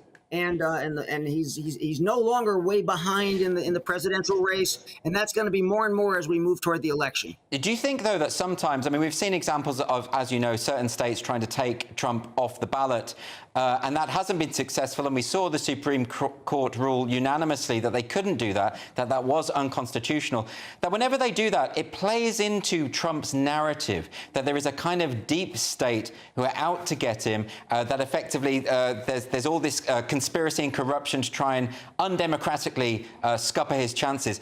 Do you worry that sometimes when they pursue these actions, they must know that eventually it will play into his hands, it will confirm the narrative he's been promoting? It doesn't play into his hands because it more and more points to the things that Trump has done. And the more and more that keeps coming out, as the January 6th hearings did, he lost 10 points. I told Pelosi he lost big time during the January 6th hearings. And the more that the truth comes out, and that's what we're after, is the truth, the truth, the truth. But what about this? That Trump will lose on Republicans and independents. But what about this specific case of Colorado trying to take him off the ballot? Because wasn't it always clear that there's no way the Supreme Court is going to allow that to happen? And that's not just a Supreme Court of Republicans, of course. That's also people like Ketanji Brown Jackson who is voting and saying this is absolutely unacceptable. Well, the Constitution was written, and several states called for him to be off the ballot, and the fact that that was advocated by several states, I don't think that helps him. How can that possibly help when it says? And by the way, the court didn't deny that he helped generate a riot and helped generate an insurrection. They just said because of process, it's not right. They came up with a process argument. So I don't think that helps him in the slightest to have those arguments out there. And we've done some op-eds on that. You've got to read the 14th Amendment. If you assist in an insurrection, you shall not be eligible for office. That's what it says. So what about this other issue of Trump selling Bibles? I mean, is this just another gimmick? These are Trump-approved Bibles. I mean, I know that there are a lot of American Christians that don't really feel that Donald Trump is much of a strong Christian role model, but they're just going to vote for him because they think he's better for their interests. Do you think this is going to backfire on him? Well, it's pathetic. Buy my Bible, pay my porn star's lawyer. That's what it effectively means. And to tie the two of those together when he's got all this legal fees on this kind of stuff to have to pay, it's outrageous. I mean, he's turned into a huckster. Does America want to elect a huckster? I don't think so. I wonder whether he's just trying to be funny there. I mean, it does seem like it feels a bit like when he was selling the golden trainers, his Trump sneakers, you would call them in America, and they're bright gold, leather. I mean, they're not very tasteful. It feels like he's having a joke. It feels like he's trolling. I mean, maybe I've got that wrong. What do you think? I think this is the guy who did the wines, the colleges, the business that have all been disbanded by the courts. Everybody forgets that his foundation was shut down, his college was shut down. He bribed the Florida Attorney General $25 million, I think, and then she dropped the case against him. So this is a guy who has everything shut down, and he's got to pay. Dropped down to 175 million in fines now. This is a guy who's just as slimy a businessman as there can be, and that's the impression that people now have. But isn't there a worry that a lot of people, and Democrats included, are nervous about a second term with Biden? They're worried about his ability to maintain such a campaign, and that maybe Donald Trump will benefit simply by virtue of that. That's the old news, Andrew. That's the old news. The new news is Biden, in every speech, by the way, that he's ever done to the press clubs and to the State of the Union and to and Congress, every one, he wows them with his energy and his substance. And the fact that he got the infrastructure bill passed when Trump had weeks and weeks and weeks of this is going to be infrastructure week and all of that, the fact that he got the budgets passed, and got the student loan. He did an end run around the Supreme Court. That was pretty brilliant, by the way that he did these end runs and got the student loans out to the kids, $250 billion worth or something like that. So it's amazing what he has accomplished, and that word is finally getting out. And what's Trump got to show for accomplishment? Not building a wall, not getting Mexico to pay for it, and he claims great economy. He's the only president since Hoover who lost jobs in his presidency. So and the economy is roaring, and the world is benefiting from it now with Biden jacking the programs and the money into programs. So I think Biden's got a lot going on, and he's showing it every day. Yeah, I think it's very clear, Robert, where you stand on this issue. Thank you so much for joining me tonight. A pleasure. We should just say that Donald Trump would no doubt deny those allegations of bribery that were levelled by Robert Wiener. So, coming up, we're going to have reaction to tomorrow's newspaper front pages. The Sunday Times also on its way. And tonight's top pundits, they're going to be nominating their headline heroes and back page zeros of the day. This is Mark Dolan tonight on GB News with me, Andrew Doyle.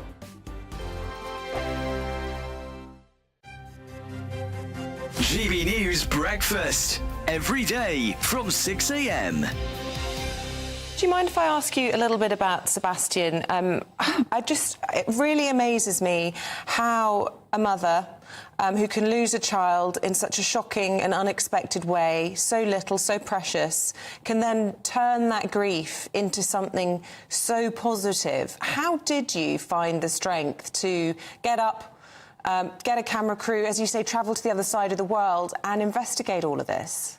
I was angry at Sebastian for dying. You feel like saying, God, 32 years later, and I can still get very, very upset about it. I was angry that something that while he was born and lived with me and slept and then died, they were actively campaigning in New Zealand to try and stop this happening because they had a very high cot death rate there. They had the lady, the Anne Diamond, if you like, of New Zealand, a television presenter called Judy Bailey, went on telly every night and said, if you're just about to put your baby down to sleep, put him on his or her back, not the tummy, and this will help. And their cot death rate plummeted.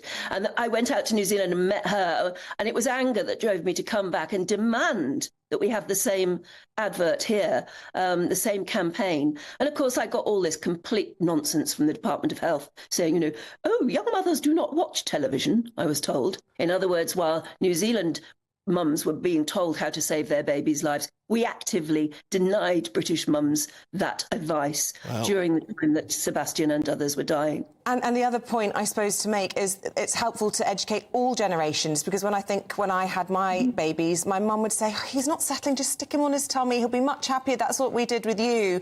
And we had to say, well, things have changed, and, yes. But it's about educating everybody, because it's not just the mums that get their hands on the babies. GB News is the home of free speech. We were created to champion it, and we deliver it day in, day out. Free speech allows us all to explore and debate openly the issues most important to us, our families, and of course, the British people. Having challenging conversations to enlighten each other. Which is why we hear all sides of the argument. We are the People's Channel. We will always stand by the freedom to express yourself. On TV, radio and online. This is GB News, Britain's news channel. 2024, a battleground year. The year the nation decides. As the parties gear up their campaigns for the next general election. Who will be left standing when the British people make one of the biggest decisions of their lives? Who will rise? And who will fall? Let's find out together. For every moment, the highs, the lows, the twists and turns. We'll be with you for every step of this journey. In 2024, GB News is Britain's election channel.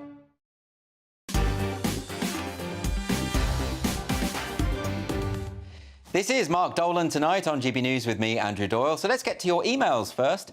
The clocks going forward has had you flooding into the inbox for some reason. Jackie says, I'm so glad the clocks are going forward. My clock on my oven will now be right. Yeah, Lisa said a similar thing earlier. It is tricky changing those things, isn't it? Judith says, I think changing the clocks is ridiculous. Why not put them forward half an hour and leave it at that? Then it evens out for hours of light. Yeah, that's a good suggestion. I like that one. Joe says, I think BST was introduced to give farmers a longer light evening to get the harvest in. Maybe so, maybe so. Well, let's have a look. We've had a look at the papers earlier, but let's have a look at the front page of the Sunday Times, which has just come in. And the Times is leading with this fascinating story, which is a poll of 15,000 voters is showing bad news for the Tories. The Tories may be left with fewer than 100 MPs. Even the Prime Minister might lose his seat, according to this poll. This is pretty immense, isn't it? Joanne, I'm going to come to you first on this one. I mean, we've been saying for a while now that we think pretty much it's a game over for the Tories at this point, and it's really Starmer's to lose at this point. I think he's probably almost certainly going to win, isn't he? But this poll is just confirming it. Yeah, I mean, it's a pretty comprehensive poll. Yeah. And I'm sure there'll be people in the Conservative HQ who'll be saying, as they've said, sometimes correctly, that, you know, the only poll that counts is the poll on election day, and that we've famously seen polls being wrong. Well, the Brexit poll was pretty phenomenally wrong. Absolutely. Yeah. And actually, even a couple of weeks ago in Ireland, there was a big constitutional vote there, and the expectation was that it would go the other way. But what I was going to say, however, is that this is such a big sample that they've taken, that I think it's going to really correctly worry Conservative MPs. And we've also already seen them effectively abandoning ship, haven't we? So many of them, even in the last week or so, have stood down. They said they're not going to stand again at the next election. They seem to be almost precipitating their own decline. Like I mean, Christopher, what do you think of this? Because it does feel like part of the problem they face is that so many traditional Tory voters who would normally have voted for the party, they are also abandoning them. You know, it's not just the case that the floating voters aren't being enticed. I'm not so sure whether abandoning them is right, but I think they're disinterested, the public. And I think, you know, the whole political situation is appalling. Do you think they should be more conservative as a Conservative party? Well, that's possible, but I think, you know, who do you vote for? I mean, I'm a Conservative, but I don't think I can vote for the Conservatives again. There's so many Conservative people I've spoken to who think the same. Yeah, and that's their... But then who do you vote for? Because I'm certainly not going to vote for the Labour. You know, I mean, it's a fascinating situation. It is. I mean, I've said on this programme before that we're in such trouble.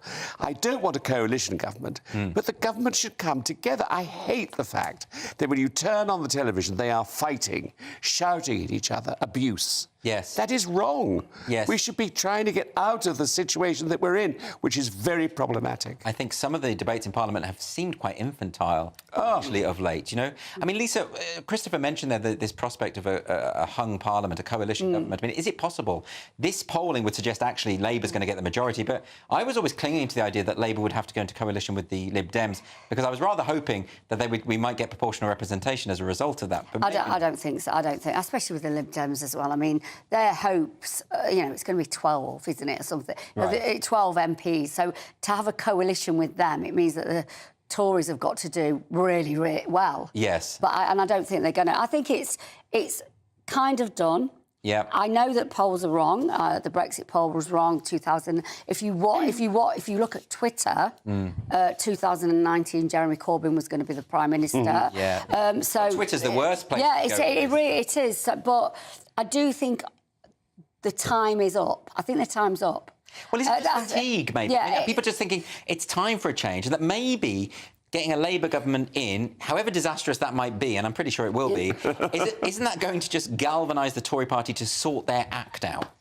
Well, if you would hope, or at least expect, that if they do end up with fewer than 100 MPs, that they will be forced into a position where they have to confront what it is that they've done that has led people to feel not so much that they want to abandon the Conservative Party, but that the Conservative Party has abandoned them. Yeah. But the Yes. Conservative Party has betrayed them. Is it a question of leadership, do you think? I mean, is it just that's Sunak is wrong?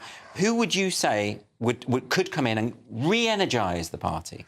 Well, of the people who are likely to stand, should there be a leadership election even before the next election, which I think is a moot point. I mean, for me, my favourite would be Kemi Badenoch, and I think, I wanted her to win at the last time that she stood. I think she'd be wonderful. Yeah. Would that be interesting? Yeah. Because I think, she is such an articulate Yeah. defender of what I would call, proper, true, liberal conservative values. Absolutely. I think she would, standing across from Keir Starmer, I think she would do really well. She would. People were concerned that she wasn't experienced enough last time she ran, but she seems quite strong. I think she's brilliant. I mean, I agree totally with you. I think she's strong, she knows what she's talking about, and she would be a threat. But Sorry, Lisa, do you have to just quickly move on now, because I do want to get your headline heroes and back page zeros. So we're going to start with you, Joanne. Who's your hero for the week? So my hero definitely is Pouria Zarati, who is the dissident Iranian journalist who unfortunately was a victim of a very violent attack only yesterday, expected to be because he has so bravely stood up against the tyrannical Iranian regime. Yes. And, of course, one can draw one's own conclusions as to who has attacked him. But he's already sitting up in his hospital bed vowing to get back to the front line. I mean, the courage of people like that in those regimes is absolutely astonishing, isn't it? Christopher, who's your hero for the week? Well, mine's quite bizarre, really, because my heroine is a woman who was frog-marched from an aeroplane because she didn't have this whole problem with the 10-year passport. And she was frog-marched like a criminal and taken off the plane with her partner, and they lost a fortune. And this woman, I mean, I just think it's extraordinary how this can happen. Yeah, absolutely. That they could take a poor woman like that and ridicule her. Terrible. Lisa? Well, I've got Gen X. I'm all of them. All of us. I'm Gen X. So last night on BBC4, which is an excellent channel, there was a whole night of the specials and two-tone, and it just reminded me how great Gen X are. Very interesting. Well, listen, we're very short on time, so if you could just tell me your zeros for the week without going into too much detail. So mine is Daniel Kabede, who is the General Secretary of the National Union of Education. OK. Christopher, who's the Post Office? The Post Office, always a popular... Yes, because the BBC report last week was just appalling. Yes, and Lisa, what about you? Angela Rayner, if you're a wealthy person and you've got a council house, give it back to the council. Very interesting. OK, well, look, I'm back tomorrow at 7 o'clock with Free Speech Nation. And on the show, the brother of imprisoned journalist and publisher Julian Assange is going to be joining me. It's going to be very, very fascinating. Ooh. And we've also got special guests from both sides of the political spectrum on the eve of Scotland's new hate crime laws. By the way, Steve N. Allen is going to be with you from 9 o'clock. Mark will be back on Friday. Headliners is next. That's the paper preview show where comedians take you through the next day's top news stories. And don't forget, the clocks are also about to go forward. So we'll see you very soon. Thanks for joining us. Goodbye.